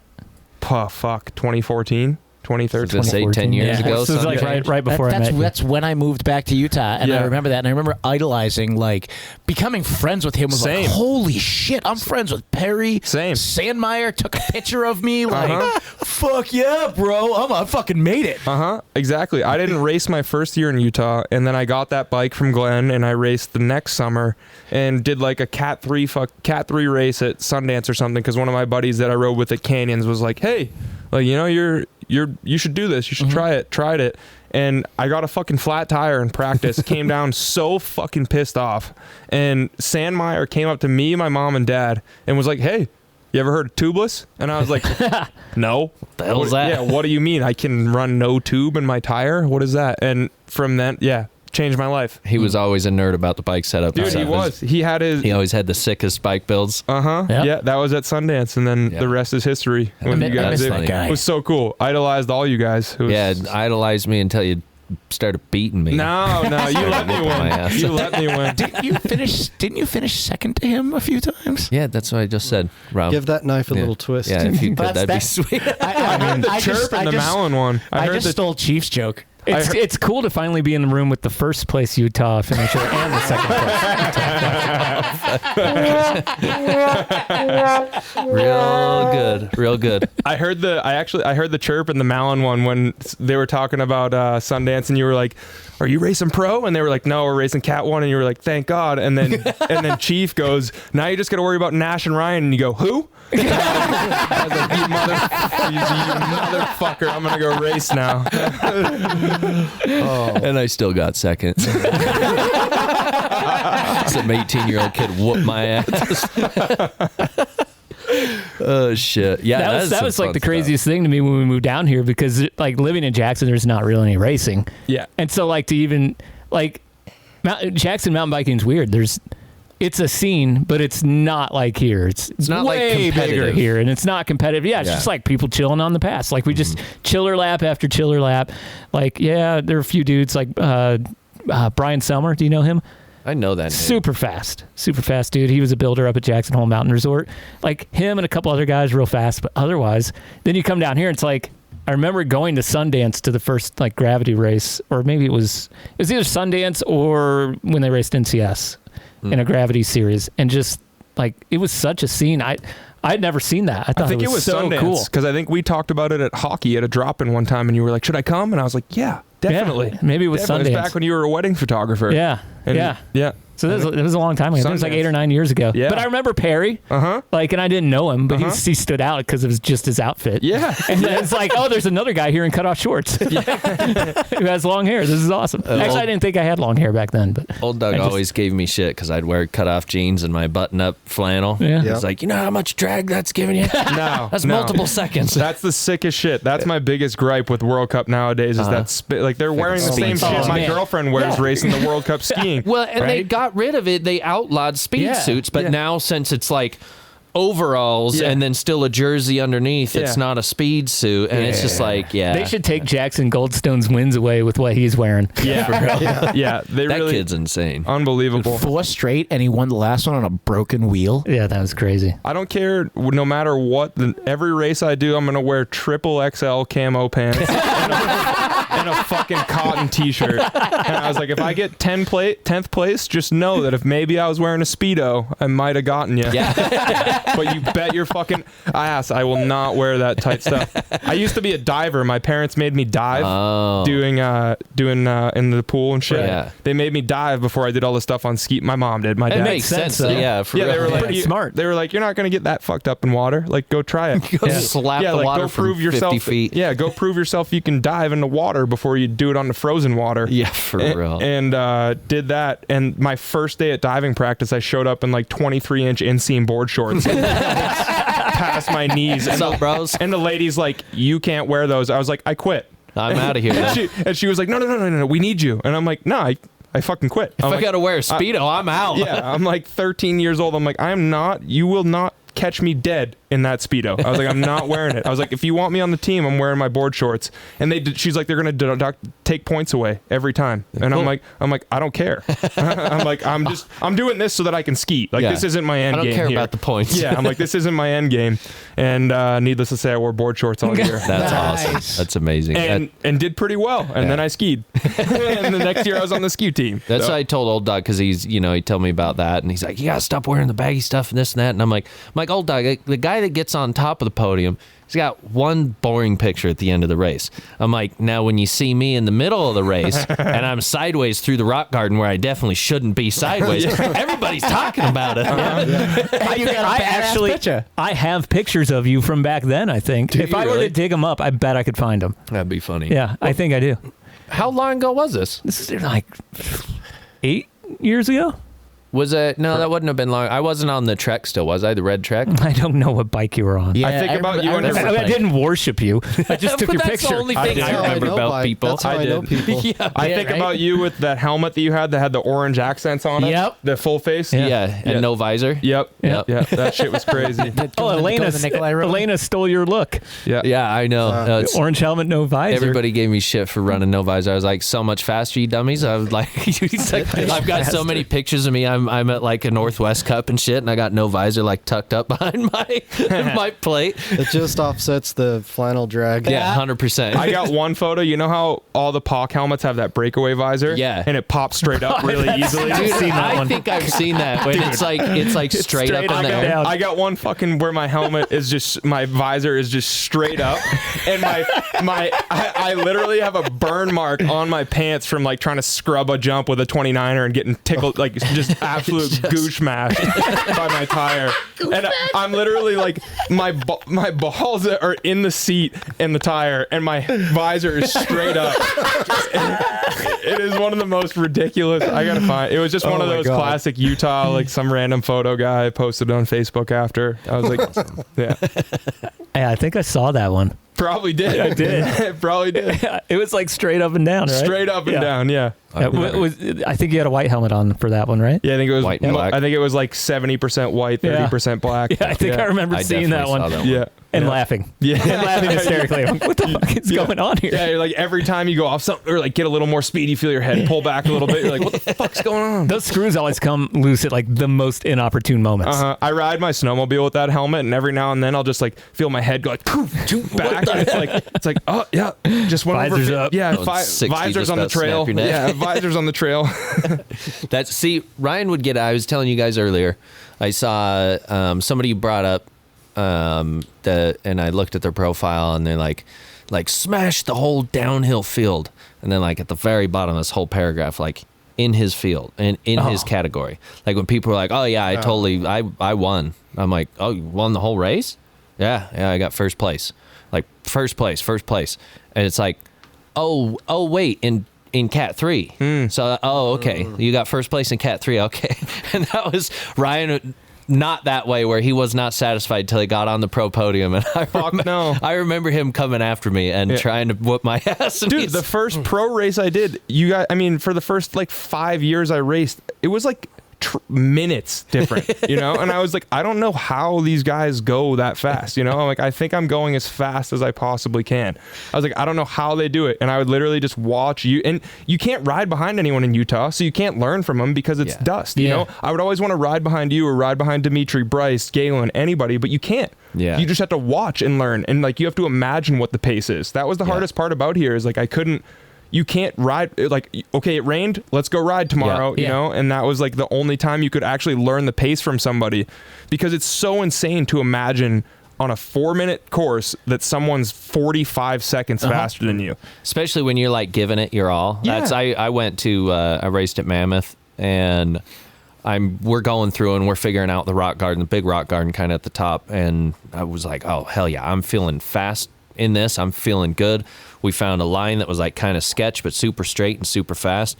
And then right before we came down, I watched Gwyn go through it. And I was like, oh, that's how you go through that rock garden fast. I'm like, I don't think that's possible. I was like, so I've definitely had those moments, and that's and then riding behind people, you gotta, if you stay close enough, then the dust goes under you. Bryce used to fucking hate that. I would literally buzz his tire all the way down Empire. And it'd be like, and he'd be like, dude, why are you riding so close? I'm like, don't worry, I won't hit you. And then like just wad up into the back of him in the trees. Well, and to your point, like you don't, like riding here, you talk, like in the racing here, you talk through the course. Like Ryan's responsible for my first ever podium in a mountain bike race, because the weekend I met him, I was like, fuck, I can't get this. He's like, come with me, we'll talk through it.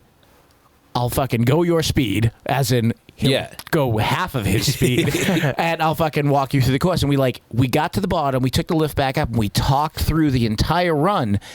And he did like mid-speed, and that's my pinned, and I fucking was like, all right, I got it, and I fucking podiumed that. I podiumed that fucking that weekend because of it. When you can like chill out and ride and think about it while you're talking. I was just noticing that the other day. Somebody sent me a video.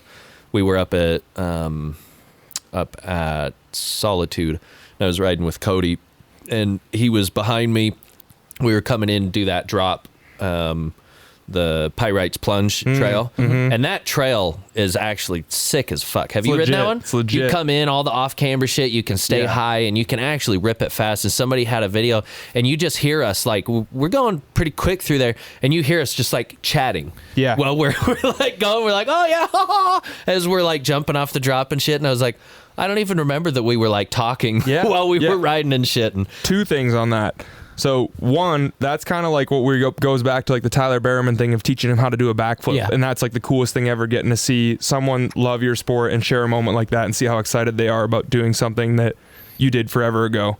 And then two, like when you can get to that level of autopilot, like you're talking with Cody and you riding, that's how you know you've went from, like, when you and the Mallons were talking about how you go through the shit year, where you're just like pushing it and getting fucked up all the time. Always hitting a wall. You're always hitting a wall, always hitting something. Like that's when you have the skill, like your skills like almost caught up to your crazy, but not quite yet. Like when you get to the point where you were just talking about, where you're literally riding the hardest trail at Solitude Mountain with one of the best riders there is, and you're on his tire, and you guys are having a casual conversation as you go off a 16-foot drop. Yeah, like chatting, like having fun and chatting about it, and like going back and forth and yelling about this or that, and it's like you're not thinking about what you're doing. No, you're that's how you know you've like put your 10,000 hours in. Like that's the point where you're like actually have went from like good to really good. There's like I feel like that's the line too.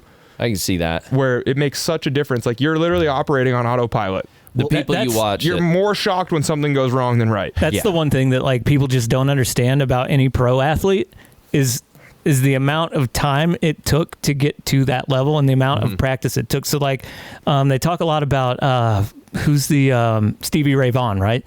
The dude would play like scales every day and then practice for All like day. 12 Every hours day. a day, every day. And that's why he was so good at that. And that's such a good example for like, even like when I was teaching, I was just taught a girl how to flip. And she like came to me like a month ago. She's like, I have a month to learn this. I really want to do it. Can you show me how to do it? She's like, you do them good. She's like, I know you've coached this stuff before. So I was like, okay, I'll do it. But I told her, it's like, you have to have like some version of a plan, and you have to rep to the foam pit, rep fast, rep slow, rep with your brake on, rep in a tuck. Like, you have to have all of that down before you're going to have even nearly enough confidence to like pull something like this off. Well, and people don't want to do that. And it fucking drives me so insane. So like, I'll talk to other people and they'll say, man, I want to do that, but I don't want to do the fucking work. Right. I just want to do it. And they're the same people. They're gonna fucking end up on their face or you know, on their neck or whatever, and then they'll just not do it. But they don't want to put in the time, and it takes all that shit takes time and reps, and like that's why I built the jump that I built where I built it, and bought my house where I built it, because now I can sneak up there and I can do, you know, 15 drops a night and do 15 flips a day and do that for a month and get in 500 flips. Exactly. Or whatever the trick is. And that's the difference between having a trick and being able to do a trick. And that's like the difference between a racer in downhill, or that's the difference between like, that's the difference between your average kid at Woodward who can do all the tricks and then Brandon Semenuk. Obviously, that's an extreme example, but it's a great point. There's a kid who has there's a kid that can do the tricks, and then there's someone that has the tricks. And it's like, that's such a drastic difference of being able to say, hey, Jeff, go hit that jump once, and then I want you to do trick after trick, as I call it. That's so different than the kid that's like, oh yeah, I've done that once.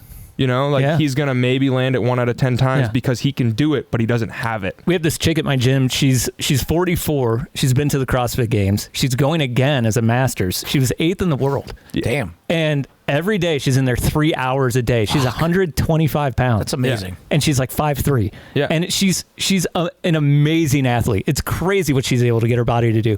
And people, you know, will say, oh, I'm going to put in a little extra time here. And I'm like, you're never going to be that though. No. Because first off, she's gifted.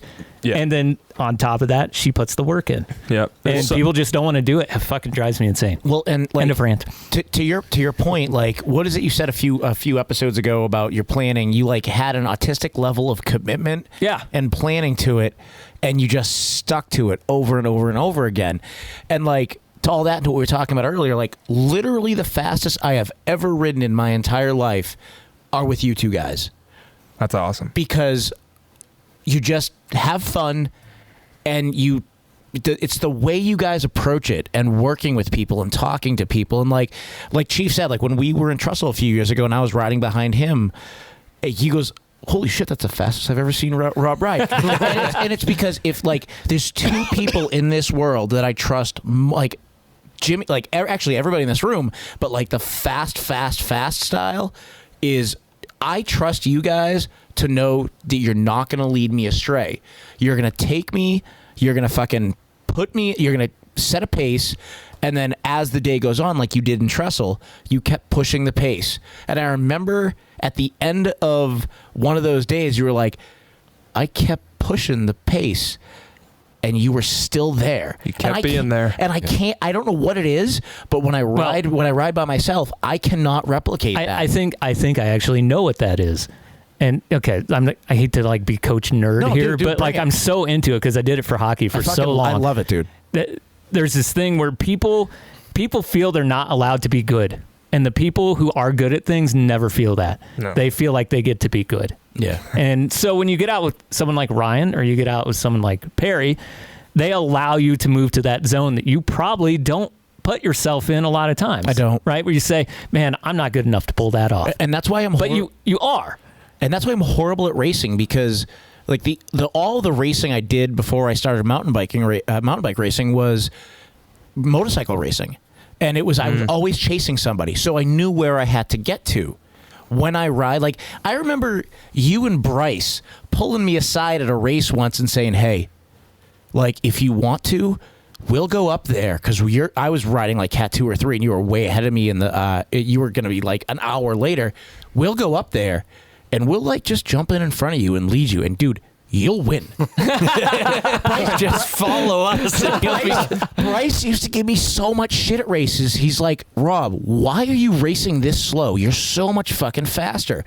Get out of your fucking head and just ride your bike. And I never could. When I get between the tape, I fucking shit the bed.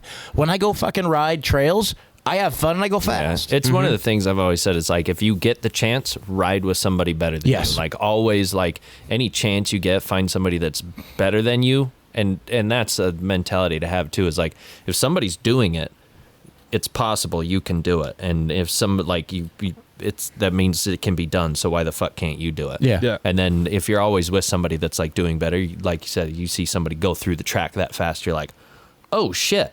Okay. Yeah. Just opens up the floodgates. Yeah. That's how fast you can go. You're like, fuck yeah, I can do that. Well, but is it the Gwyn thing you mentioned earlier? That was like, you said you could feel him coming when you were standing there, like before he was there, because he was like, he was running through everything so well. Wasn't it something you said that at one point? Well, there was one time where he followed me down the trail because I ate shit in that exact rock garden. After I watched him go through it that fast, I tried to, and I just went full face into the dirt. And then he's like, yeah, no. I'm like, oh, sorry, no, go ahead.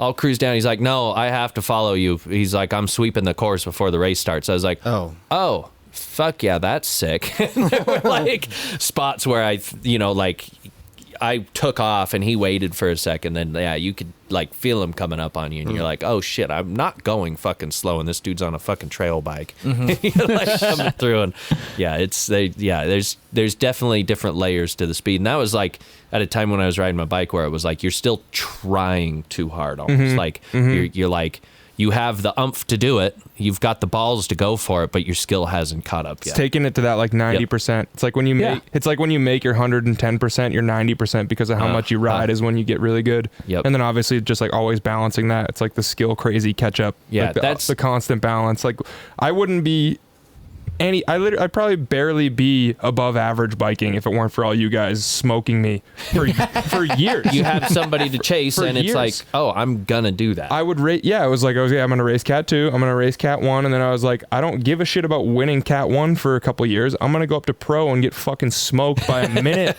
just so that I want to go home and feel pissed that I lost that bad and wonder. I would watch you guys. I would ask. I remember Bryce at one of my first pro races. I was like, dude, how did you fucking do that? Okay, like I was like, I know I'm going fast. I feel like I'm going fast. How did you beat me by 55 seconds? You know? And he's like, put one pedal stroke down after every corner, and see what it does. And I've thought of that every single race forever. He like literally just one. He's like, just put one pedal stroke down after everything. And that I've thought about that every single race. There's and then always that one extra thing you can do for more speed. And then one day you beat me at Pomerel by 100th of a second, and I got to the bottom, and it was the first day of Pomerel, and I got to the bottom, and I was like, fuck you, Perry. I remember that. It was like the first time I got on a pro podium, and I think I got third instead of second, and I was pissed, and I was like, how did you do that? And I was like, I sat down and pedaled right here. You're like, I sprinted. Yeah. And I was like, you would have gotten me by a full second. Fuck. And then the next day we switched. I got second and you got third, and you were like, what'd you do? I was like, I sprinted. And I think at the bottom I was starting to get tired and lazy. We switched. It was such a fun year. That was such a fun year. And then one of the OTG, the reason I started doing the OTG is because the first year I did it, I think it was whatever, you, Sandmeyer, whoever, it was when Ben Van Evermite was running it and stuff. It was like way back. And same thing, Dimitri and Bryce just beat me by like a minute and 45 seconds or 2 seconds, you know, something ridiculous. And I was like my first OTG race ever. At this time I was still way young, but I was like, oh my God, they're that much better on this one trail. Like I ride this trail weekly on the bus. I need to get better. And then when you have those, when you realize how much of a gap there is that you can close, because when you're riding by yourself, like Rob's saying, you're like, this is the best I can do. I'm doing the best I can currently right now. And then you see someone beat you by 2 minutes and you're like, I guess that's not the best. I have to go get fucking better. Yeah, I went and rode Empire last week for the first time in a hot minute. And we used to go shuttle that 5 times a day all weekend, and we'd even go up there after work and shit like that, and we'd pedal our bikes to the top, our downhill bikes, we'd push them, pedal them up to the top and go rip that. And I rode it, and I was just like, holy shit, we used to fucking fly down this trail because I was like trying to kind of hit it like I used to. I'm like, I can't hit it when I'm going this slow. I can't hit those lines when I'm going this slow. I'm like, and I remember when Bryce and I would go up there that and NCS, and it was just the amount of laps and reps we did on that trail was just stupid. We were in the back of a truck every fucking day riding down those trails. Well, Bryce is a guy that I would love to see on a bike again because he would be still so fucking fast. I don't know how long it's been since he's ridden. He came and hopped on a bike last year at what's the resort down south? Brian Head. Yeah. So he came up to say what's up, brought his dad's bike, and just went on a ride with us out on the long loop, and he got in front of me for a sec. Same fucking Bryce. He's just nuking down on a bike that's not set up for him at all. He didn't even touch the suspension, probably 30, 40 pounds too heavy on the bike. The bike was anyways, and it's just watching him ride. I mean, he's one of those guys where he's put in the time, but also he's just got that skill to it where he just moves. Well, it's rides. like kickstand after James's funeral, and we did a memorial lap on Nephi's Twist. And fucking Puto, the jerk hand, didn't want to ride. Yeah. So fucking kickstand took fucking Puto's bike and smoked us all, and hasn't been on a fucking bike in like 2 years. Yeah. No, like that's it's that level of talent is amazing, and like he just went to take a piss, and he's got that level of talent. Like it's pretty crazy. Yeah, for sure. Makes it fun to watch. It's pretty wild. I see some of the shit, and it's like, oh wow, some of the ski shit he does off the jumps. I'm just like, oh, yep, that's completely beyond even my thought process. I don't even know what's happening. I like watching his video. Like watching his videos is fun because you know him and you know he's having so much fun doing it, but also the level of skill it takes to do some of the stuff that we're seeing. The spinning, the flipping, and the going off backwards, doing 3 flips and 4 rotations or however much, and still knowing where the fucking ground is. A fucking 1420. Like I did a 540 a handful of times on a snowboard, and like did a 3 and a floaty 180 over a fucking like 60-foot jump a few times in my life. But the floaty 180s feel the best. Actually, though. like if I ever got back, slow rotation, if I big old ever, floater. If I ever got back into fucking snowboarding, my favorite trick was just a super floaty big 180 landing fucking switch. Dude, the spinning of everything has gotten completely out of hand. And the old man in me says, where's the style? Chief's upset. Where's the about style? the 360s nowadays. Well, I'm mad at 360s, right? I'm mad again at 360s. Fuck 360s. They were getting some tires down a couple years ago. Now I can't do them at all. Yeah. But I did land, like face first on my mulch jump the other day, and so I know you can do it. So I might as well do some threes. I was wondering why you were a little cross-eyed. Well, I just gotta come up there and hit that thing with you, and like do get it. my jumping skills back. That's why it's there. Because that song is. You can go dedicated to so me. fucking slow on it. I know. I made it for everyone, I know. and no one. Do you shows up. have the It's me. mulch sickness now that you got it in your Oh skin? God! Well, the moldy mulch. there was They like went and moved all spores this- flying everywhere when we were moving the They mulch. went and moved God. all the mulch, and then he shows up the day after, and he's like getting sick, and he's like, dude, I think the mulch really messed I me think up. so. Oh God. Like the next day, I had a fever of 103 almost. Oh no. Yeah, we thought it was like steam from the mulch sitting, but it was just mold spores coming out. Oh. Jesus Christ. Yeah, it was not a good thing. That's But bad. It's still down under the good mulch. Okay. But no effects there. Well, okay, so we always do a new thing now since the last time you've been on, and it was awesome having you. But before we wrap up, we want you to ask us a question since we've asked you so many questions. Mm-hmm. Yeah, I didn't send them the brief in email. Yeah. I just Each texted one, them. each one of you or can the whole just podcast. one question for each of us to answer. So like a single question, we'll all answer the question. So it can be any question you want to ask. It could be funny. It could be serious. We've had both. It's totally up to you. Shit. I mean, not to put you on the spot. Rob is Yeah, I supposed to tell you. Yeah, I'm sorry. I fucked that No, up. you're good. Maybe give me like 2. Can you yap for another like 2 minutes and give me a second to think about it? So Yeah. it's not Say just if 2 you- minutes of silence. We can do the baiku first. Yeah, we can do that. And then we'll come back to that. Cool. Okay, so Jimmy, look, Jimmy's putting on his blizz right now. I need some new blizz. Yeah. Well, you Scratched them. Oh shit. you got a code. You can't perform the baiku as well with scratch glasses. Which, by the way, Crash, I just dropped them. do you listen to Jimmy's baikus? They're the best. The best. The bikehoos. Don't Dude. talk it up too much. No, they're good. They're good. They're the best part of the They whole show. blow my mind every time. I've been loving the intro songs. That's That one Chief's writing. That one today was hilarious. It basically sounded like you were describing the whole Deer Valley line. Fuckers. All the gear and no clue. Look, all this stuff. When I write the lyrics, definitely have some kind of inspiration in actual events. Oh yeah. I've had people talk to me in the Deer Valley lift line so out of pocket, like the most insane in-depth knowledge about all of their equipment. And then I don't even know what they're talking about. I'm with you. And then I ride behind them and I'm like, They go cut you off right before you drop. I'm like, I don't think they know how to ride. I think they just know how to read forums. They just need to, they know how to swipe the credit card. Yeah. Good at that. Matching up their gear. Yeah. Jimmy's got his Blizz on. You can get your Blizz at enjoywinter.com. If you use the code SPONCHESMOM, SPONCHESMOM, SPONCHESMOM gets you 40% off. It's not 40% off. It's 30% off. Yeah, Last time I was on this, Sponge was here. And you were wearing a mask, actually, because you were around people all the time. It was during the pandemic. Really? Yeah. Oh, my God. You actually apologized. Like, I don't like this thing, but I got to wear it because I'm around people all the time, and I don't want to take any chance with getting you guys sick. That's crazy. Yeah. I fucking hate masks. Should have had you back on sooner. Yeah. Could have talked about how much we hated masks. It's a unified theory here. Yeah. 30% off with the code SPONCHESMOM, and you can get all kinds of eyewear there, including snow goggles. They don't have any mountain bike goggles right now, but they have a bunch of different gear on there other than sunglasses too. Jimmy has photocumbic lenses on his, which means they shift during light changes. I have a pair just like that I like to wear. I wear them most nights when I'm riding with a downhill helmet on like an old guy now. Downhill helmet and sunglasses. Fuck yeah. I'm 46. I can do that now. And so they have those. They have the mirrored lenses. They have polarized glasses, fashion glasses for all of your different sports as well.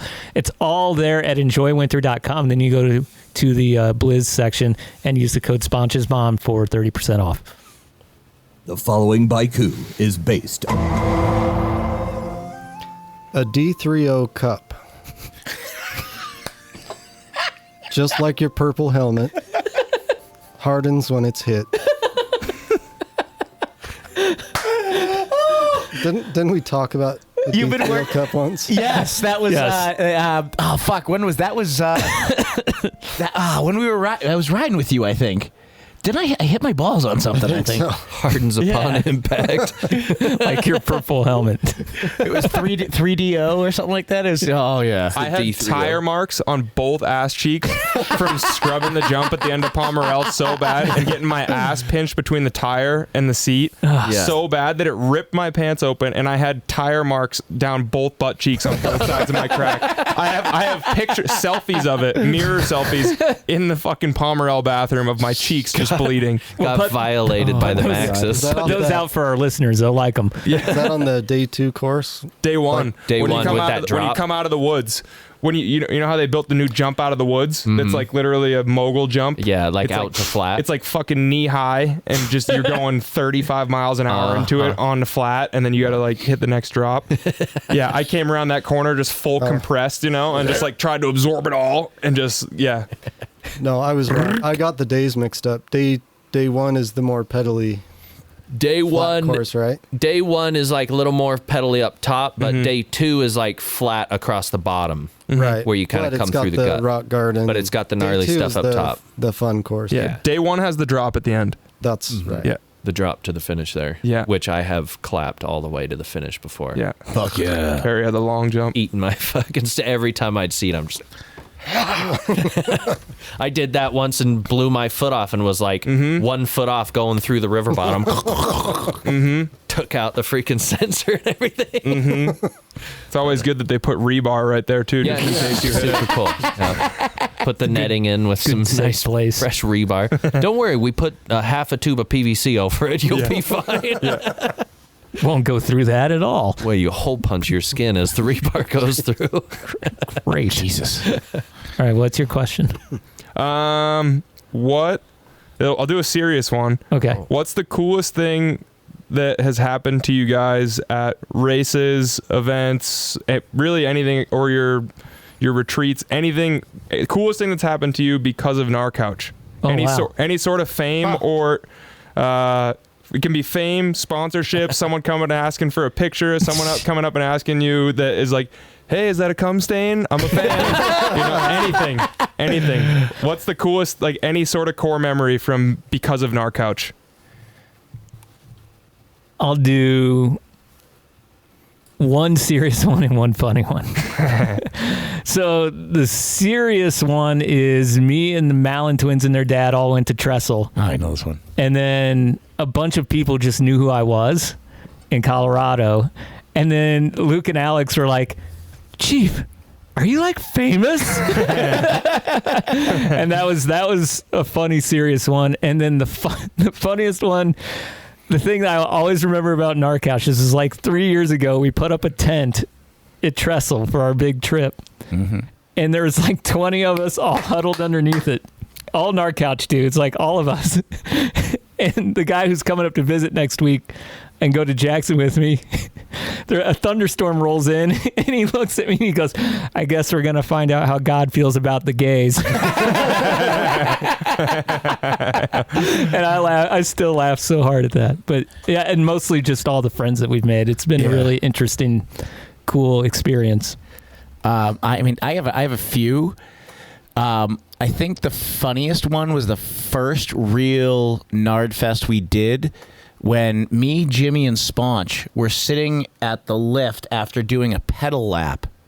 We pedaled up and like did a lap because we got there late, and a couple of dudes pedal past us and they give us a look, and like probably like 30 seconds to a minute later, they pedal back up and they look at Sponge and go, is your mom here? Do you remember that? Yeah. And it was so surreal. Like that same weekend, the first time I talked to Juan Shafter, he was like, I was pushing my bike up to the Olympia lift from the gondola, and I said, I heard somebody fucking come flying past me on the road on a transfer stage, go, holy shit, is that Boston Rob? And like, not like as a joke, but as in like a real fucking like, holy shit. There was that one, and I think one of the biggest one was just really fucking surreal. I think it was 2 years ago at TDS. I had some guy come up to me and want to take a picture with me. And he said, dude, I drove here from Southern California because I knew you were going to be here.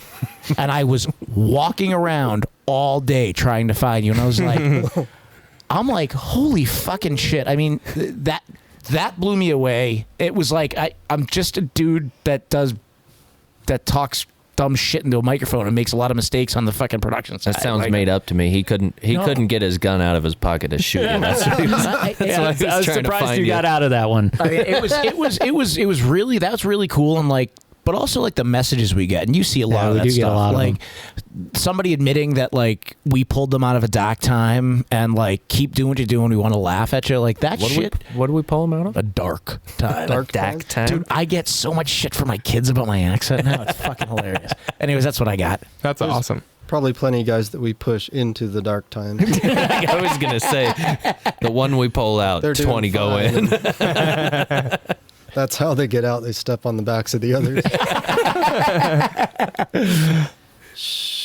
Probably, I don't have any like celebrity sightings or anything, or like no fans come up and know me, but probably meeting Nards for the first time at Trestle.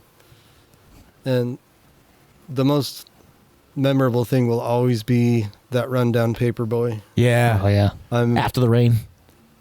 It was like our first run of the trip, and Chief had been there for a few days already, knocking out laps, and so a whole train of us go on Paperboy. That was really fun. Yeah, that was so fun. You're on your maiden, and I'm on like a giant rain that's really light and that rolls was really hilarious. fast. Fucking went to the moon. Yeah, so I see him charging at a jump, and I've never even ridden Paperboy, so I'm like, all right, I kind of see what these jumps are doing. I see him start cranking for this tabletop, and I threw in a couple pedals. He yanked hard, so I pressed into it and yanked. And there's a big difference between an enduro bike and a downhill bike. So I pop, and I'm way too high and going way too fast. I didn't crash or anything, but like Sponge was behind me, and he stopped because he was approaching the lip, and he's like, "You just kept going up and up." So I was thought behind I was gonna Sponge. die. You went to the fucking moon, dude. You landed and hit the berm. You landed and just turned. Yeah, pretty much on the berm, and I was just in the air. I was just like, just suck it up, don't touch the brakes, hit the berm, and like finish the run. And yeah. That run, that lap was probably one of the most iconic and epic laps of any bike pack trip I've ever had. And that jump has never been the same since. Nope. Like, the rest of the weekend, I didn't hit it as fast. I went back the next year, and they've just let it erode. I think they fixed it because someone probably died on it. It was like sculpted perfect. It was a good but jump. It was way too short. Yeah. It was definitely like one where you want to go up. Gotta love those. They're good at making those. Woodward's really good at building those. Yeah. I think most anybody building bike parks these days, especially in Utah, is real good at that. Hey, come hit our jumps and tell us how they are. They're pretty bad. Oh, have you thought about getting better at biking? Well, I feel like they all just and then they fucking like Joey, Bryce, and me all break ourselves off in a 3-week period. Not only Now you, they're not great. just you guys. Yeah. Who else? Ethan. Yeah. Yep. It was all And- like the first 2 weeks they were open, we all got body bagged. Yeah. I looked at that jump and I was like, nope. Yeah. You know No what's even fucking funnier way. is now that they built a side hit into the landing of that jump. So from like the blue trail or whatever, their black trail, there's a side hit into the landing of the 45-foot table. So it's super convenient when you're in the air and see some donkey coming over to land in your lane. Hey, just so you know, I'm gonna fucking kill you. In 3, 2, 1. Yeah. Oh shit. Perry, you got a memory? Oh, I'll change yours up a little bit because you've been probably you can include anything in Utah, like whether it's Utah Gravity Series, anything, because I know you're the newest Gnar Couch member. Newest Nard. But yeah, Utah Series, like I know the Malins were saying they were looking up to you, all that type, anything along those lines, or it can also just go back to Gnar Couch. No, I mean, yeah, that's probably kind of some of the coolest shit I've seen. One of them, I remember Jackson Riddle when he was really throwing down, and him coming up and being like, dude, I looked up to you guys so much when I came out. Like, I saw you guys out riding, was like, oh shit. And I'm like, excuse me? I was like, yeah, no, you keep doing what you're doing, front flipping off of fucking 10-foot flat drops and shit. Like, don't look up to me. But no, I mean, yeah, that kind of shit. Seeing the kind of the kids that I've been around, I guess now that I'm getting fucking old, and watching them, you know, like the Malins getting top 10s, top 5s at World Cup races, Fucking and shit P4, like fucking that. World Cup race this weekend. Super cool shit. It's insane. And even like shit like that, where you come up racing with us and stuff like that. I see you on skis. I'm like, dude, don't be chasing me down on a bike. That's child's play. You're fucking going big. But yeah, that shit's fun. And the other day, I will say, when we were at, we might talk with him about getting on the show, but Clay Harper, the guy that puts on the Monster Cup, we were chatting with him about the course, and he's like, it's kind of on a need to know basis. And I was with Arno, and he, did his little French accent towards him, was like, we're not going to race. And he starts telling us about the course, and I was like, hey, you should come on the show, and we have a little podcast we do, and this and that. You should come on and talk about it, about the local race. And he's like, oh, what show? I was like, oh, Gnar Couch. He's like, oh, you do Gnar Couch? And I was like, you know about Gnar Couch? I'm sorry. That's so awesome. So it's kind of cool stuff. I don't know. It's pretty fun. I don't know. I think even we underestimate our reach, because there's random. I've been at the old site, and random people or like wherever, and random people have talked, like I'm talking to them on the lift, because I fucking talk to everybody because I'm a fucking nerd, and they're like, why does your voice sound so familiar? Like, you Boston Rob? And I'm like, yeah. He's like, your show is awesome. I'm like, what? They heard you say something about the packing lot. I dropped the accent, and they're like, wait a minute. I know your voice. Hilariously and most likely fittingly, hardly anyone in Utah likes us. It's weird. Salt Lake seems to hate our guts. It's crazy. I don't know. Hayden argues every time we say that. Hayden argues with you. He's like, have- nah, dude, I'm on it. I have one of the best off-camera stories about the mountain bike enthusiasts. Oh man. Yeah. I'll tell you the second we get off this, but yeah. it's definitely it's even inappropriate for Gnar Couch. Oh, the enthusiasts. Fucking enthusiasts. Man. There's a lot of enthusiasts. Yes. The Utah. enthusiast. Yeah. Oh. A lot of enthusiasts. Fucking the enthusiast. yeah. Oh, the enthusiast. Oh, wow. Oh, boy. Fucking hilarious. the I know this enthusiast. story, don't I? I think you do about Yeah, I some know. interaction Yep. Yeah. with New Yorker. Yeah, I know Yeah. I know the story. Yeah. Yeah. The enthusiast I can't- It's a tried good to. story. It's so good. It's so good. I think we all have I know I have a story with the enthusiast as well. Yeah. So He tried to threaten me with a cease and desist. you have a story with the enthusiast. That's My why boss they hate and I us. were literally in this office laughing at his message that he sent me. How many people are how many people are on the enthusiast page? Like 25,000 or something like that. Crazy. God, way Yeah. too many. Yeah, and they'll never see our stuff. No. No. I got So good. I'm okay with that. So good. But we might, Shit. we could open some eyes to those people who are standing in the line that he was talking about. Mm-hmm. Maybe change their lives a little bit. Yeah. I think we have changed lives. We get them racing, get them ice streeting, Yep. like doing cool shit. Sponsors go. Sponsors. Yeah. Sponsors. Like we had a pretty good chat about them earlier. 805 has been really great to me. Relight, Redmond Relight, they have a huge umbrella. They're Redmond Real Salt. You've probably seen them. Yeah. You're probably the most familiar Badasses. with them. Yeah, it's the best salt on the face of the earth, and that's what is the difference in their electrolytes too. It's Can I just say I already just buy Relight. Yeah. Yeah. I've tried the other stuff. Like it makes me sick. And it's mined here in Central Utah. Yeah. Mm-hmm. Yeah, it's crazy process. They do tours down at the mine. It's one of the cool. coolest things. Yeah. Bella and I both are athletes for them, and same thing. Just like 805, they're a family brand, and everything about them. Like I went on a retreat with them last year, and everyone that's was at this retreat has been with them and been in like 4 different job roles with the company, because when they outgrow one or they get sick of one, they figure out another way to plug them in somewhere else. Nice. And it's a huge family. It's one of the coolest brands I've ever worked with, and they're really starting to dip their toes into the action sports world, and it's one of the only products I use actually day to day. That's awesome. As Yeah. much as I love 805 beer, I'm not drinking it. I'm not drinking it every day. It's the cool, like all these brands are so cool. And really the one thing that I've tried to align myself with over the past, I've been doing this for, 11, 12 years now for a living. And the past few years I've decided that everyone that I want to ski for, I want to be able to sit down with, get a lunch with, yeah. get a beer with, and be friends with them. Like I said, I don't want to be a barcode on a spreadsheet. I want to be a friend to my team manager and have a lunch with them, have a dinner, and like be able to hang out on a friend-to-friend basis rather than a team manager to athlete basis. And all these brands that I've worked with are pretty incredible, and yeah, really feel really lucky to be with all of them. But yeah, I'll go down the list. We got 805, we got Relight, we got Jambar, who's another really awesome one. All these companies, like everything in the Jam bars you can eat on a spoon. They're awesome. It's the original creator of Power Bar. Her husband passed away and she was looking for a passion project. They give back to all the bikers in North Cali. They give back to musicians, artists, everything. One of the coolest little energy bars. I have one in my pocket all the time when I'm riding. We got K2 skis for the winter. We got, and they're unbelievable. American brand and one of the OGs. Just I bought a pair of skis back east when I was, however, my first pair of twin tips I ever bought was K2s, and the guy at the shop gave me a free hat for buying them. And I thought it was the coolest shit ever. So I've been I've been a K2 guy forever. I have pictures in that K2 Flex Fit fitted hat for 5 years. It was all I wore, and they've supported me forever.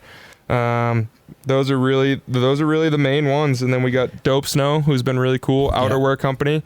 They're more of like an e-com brand, and they're popping off. I guarantee you've seen Instagram ads for them, but the people behind that brand, same thing. Like as much as the product and stuff resonates with people, it's the people behind the brand that are special, and they've been really fun to work with and really inclusive and taking me all over the world and doing really fun projects and fun to hang out with and fun to get a beer with, fun to get dinner with, and that's exactly what I'm looking for. And then the rest, we kind of do little brand deals here and there, but those are the main ones. And mom and dad and everyone else around, those are Nice. supporters too. Well, and to speak to your the real life experiences, my wife ran the Ogden Marathon back in May, and the reason she got through it was Relight. That's awesome. Yeah, that's awesome. I've tried all of them, and everyone should try them and see what works best for them. But it's the only electrolyte that I've really used that's made a difference in my day-to-day life, and they make recovery, immunity, everything, and it's kind of a perfect beer sponsorship co-partner because you can drink a shitload of beers and then drink a shitload of Relight in the morning and be good to go. This is like you're ready to go. You wonder how we drink all those beers the night before the race and then race the next day. That's how we're doing it. Yeah, you got like the whole food and pharmaceuticals thing going on, just in a different way. You know, one thing I started doing too, I was using the Relight the other day.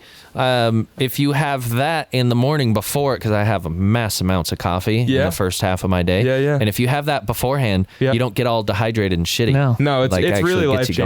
It's Mm. pretty crazy. Like I fucked my bladder up on a train one time on a ski trip because I was scared everyone was going to steal my shit if I got up to go to the bathroom. Oh, no. And the train broke down, so we had to sit there for 3 hours on the side of the track. So I sat there holding my piss, and I fucked my bladder up. So bad.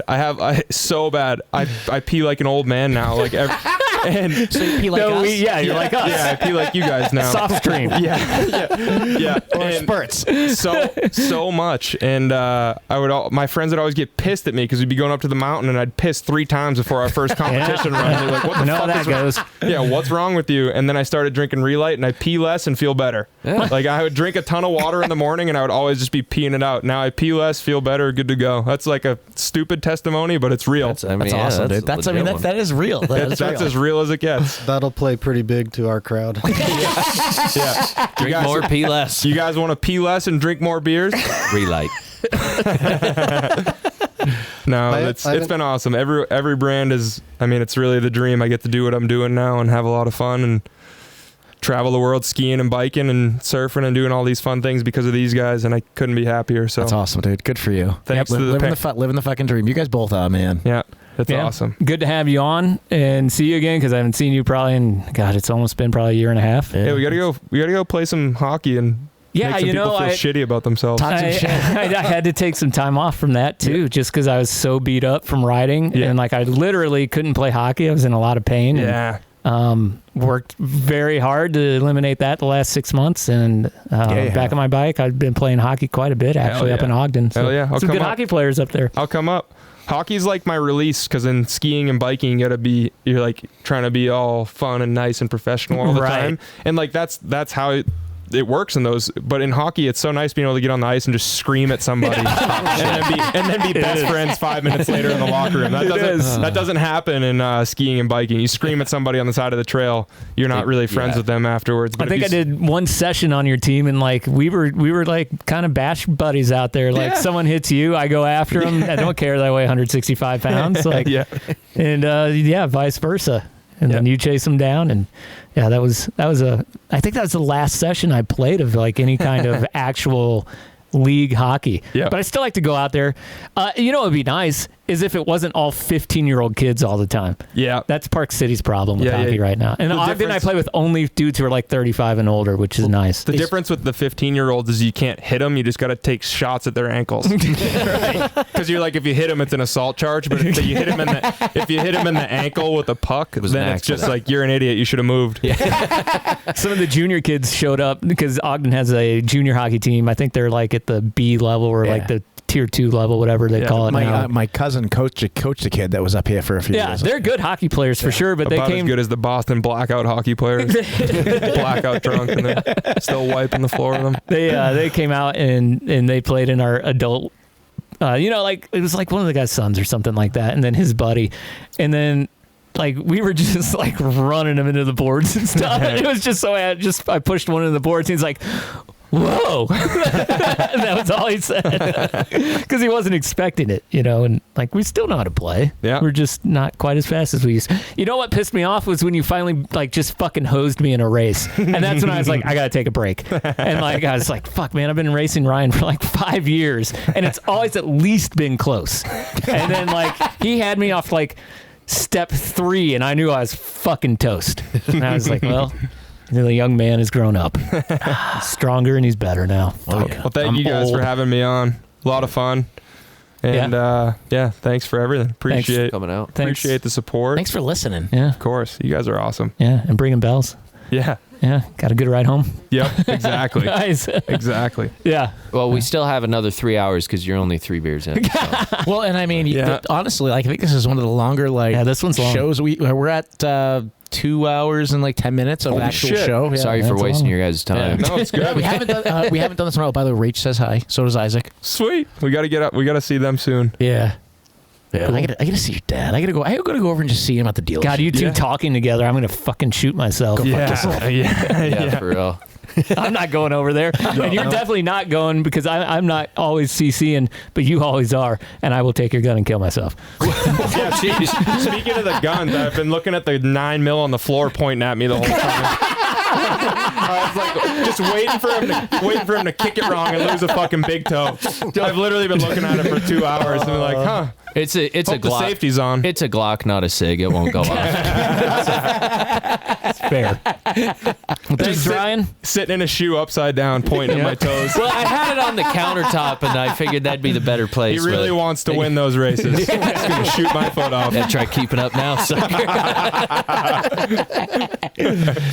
By the way, nice socks. Thank you. You too. I was looking at Costco Pumas. Twinks.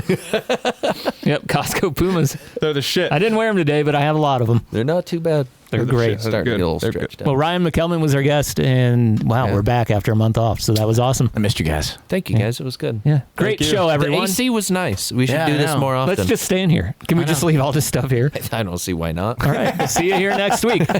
Anyone any guests booked for next week yet? Next week looks like the Jeff Robertson fit guy. Nice. He's just got to confirm. He said he was interested. He wants to come on the show. He actually just hit the big drop at Highland. The dude fucking rips, and he's been giving me some advice. I'm looking at squat racks, Chief. Excellent, as you should be. So don't be afraid. Don't be afraid. He should be next. The week after that, I'm going to reach out to Clay Harper. But I have Hapa actually.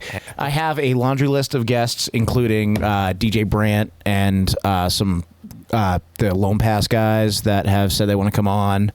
So I got a bunch of work to do over the next 2 months, but we're going to have probably like a good 6 to 8 weeks of like pretty awesome guests. Yeah, and join us on the Zoom room, and Rob will try not to fuck that up next time. I don't know what the fuck happened, man. It kept popping. Like Definitely you. Don't blame my internet. Get out of here. I don't know if it's my computer or whatnot, but he kept saying the internet connection was unstable. Also, for the record, if I ever do the OTG race again, it's going to be fucking chainless so nobody bitches. Oh. Because I'm sick of people bitching about it. What is it? You did the old Scott Enduro at Deer Valley on a downhill bike. Because you didn't, and you pushed everything. And you didn't come in second on that race or something? Yep. Yep. But it's going to be chainless so that nobody can bitch at me for it next time. I'll do it chainless with you. Fuck yeah. Let's do it. We'll I'm not even going to smoke them. I'm not even going to write my name down on the list. We're going to be chainless number 1 and chainless number 2. Show up. That's what we're going to do. If you get beat and bitch about it, stop being a pussy. Clip it. That's the clip. There it is. That's for the next one. Oh, shit. Well, for Bobston Ross. Thanks, dude. Thanks, guys. For Jimmy. Someone stole my water bottle.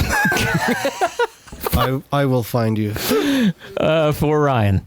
Thanks, guys. That was awesome. We'll see you next time, Nards. For Uncle Touche. I'm sorry for everything. My name is Chief. I love myself as a narcissist. Good to be back. That's a Gnar Couch podcast. Show. Pod show. Is it the beginning of the song? Turn it up. Oh, good beat. I ride tech, I ride park, I ride high. While you ride by the jumps with a little side eye. I'm sending gaps, you're checking maps. I'm taking flight, you're taking naps. If you don't send, you don't impress. Trail queens don't settle for less. What's the fade going to be like on this one? It's better. I love the breakdown there. Oh, that was a better fade. You're right. That was a good one. Gnar Couch is the gnarliest. Yeah. Oh, I fucking forgot about that.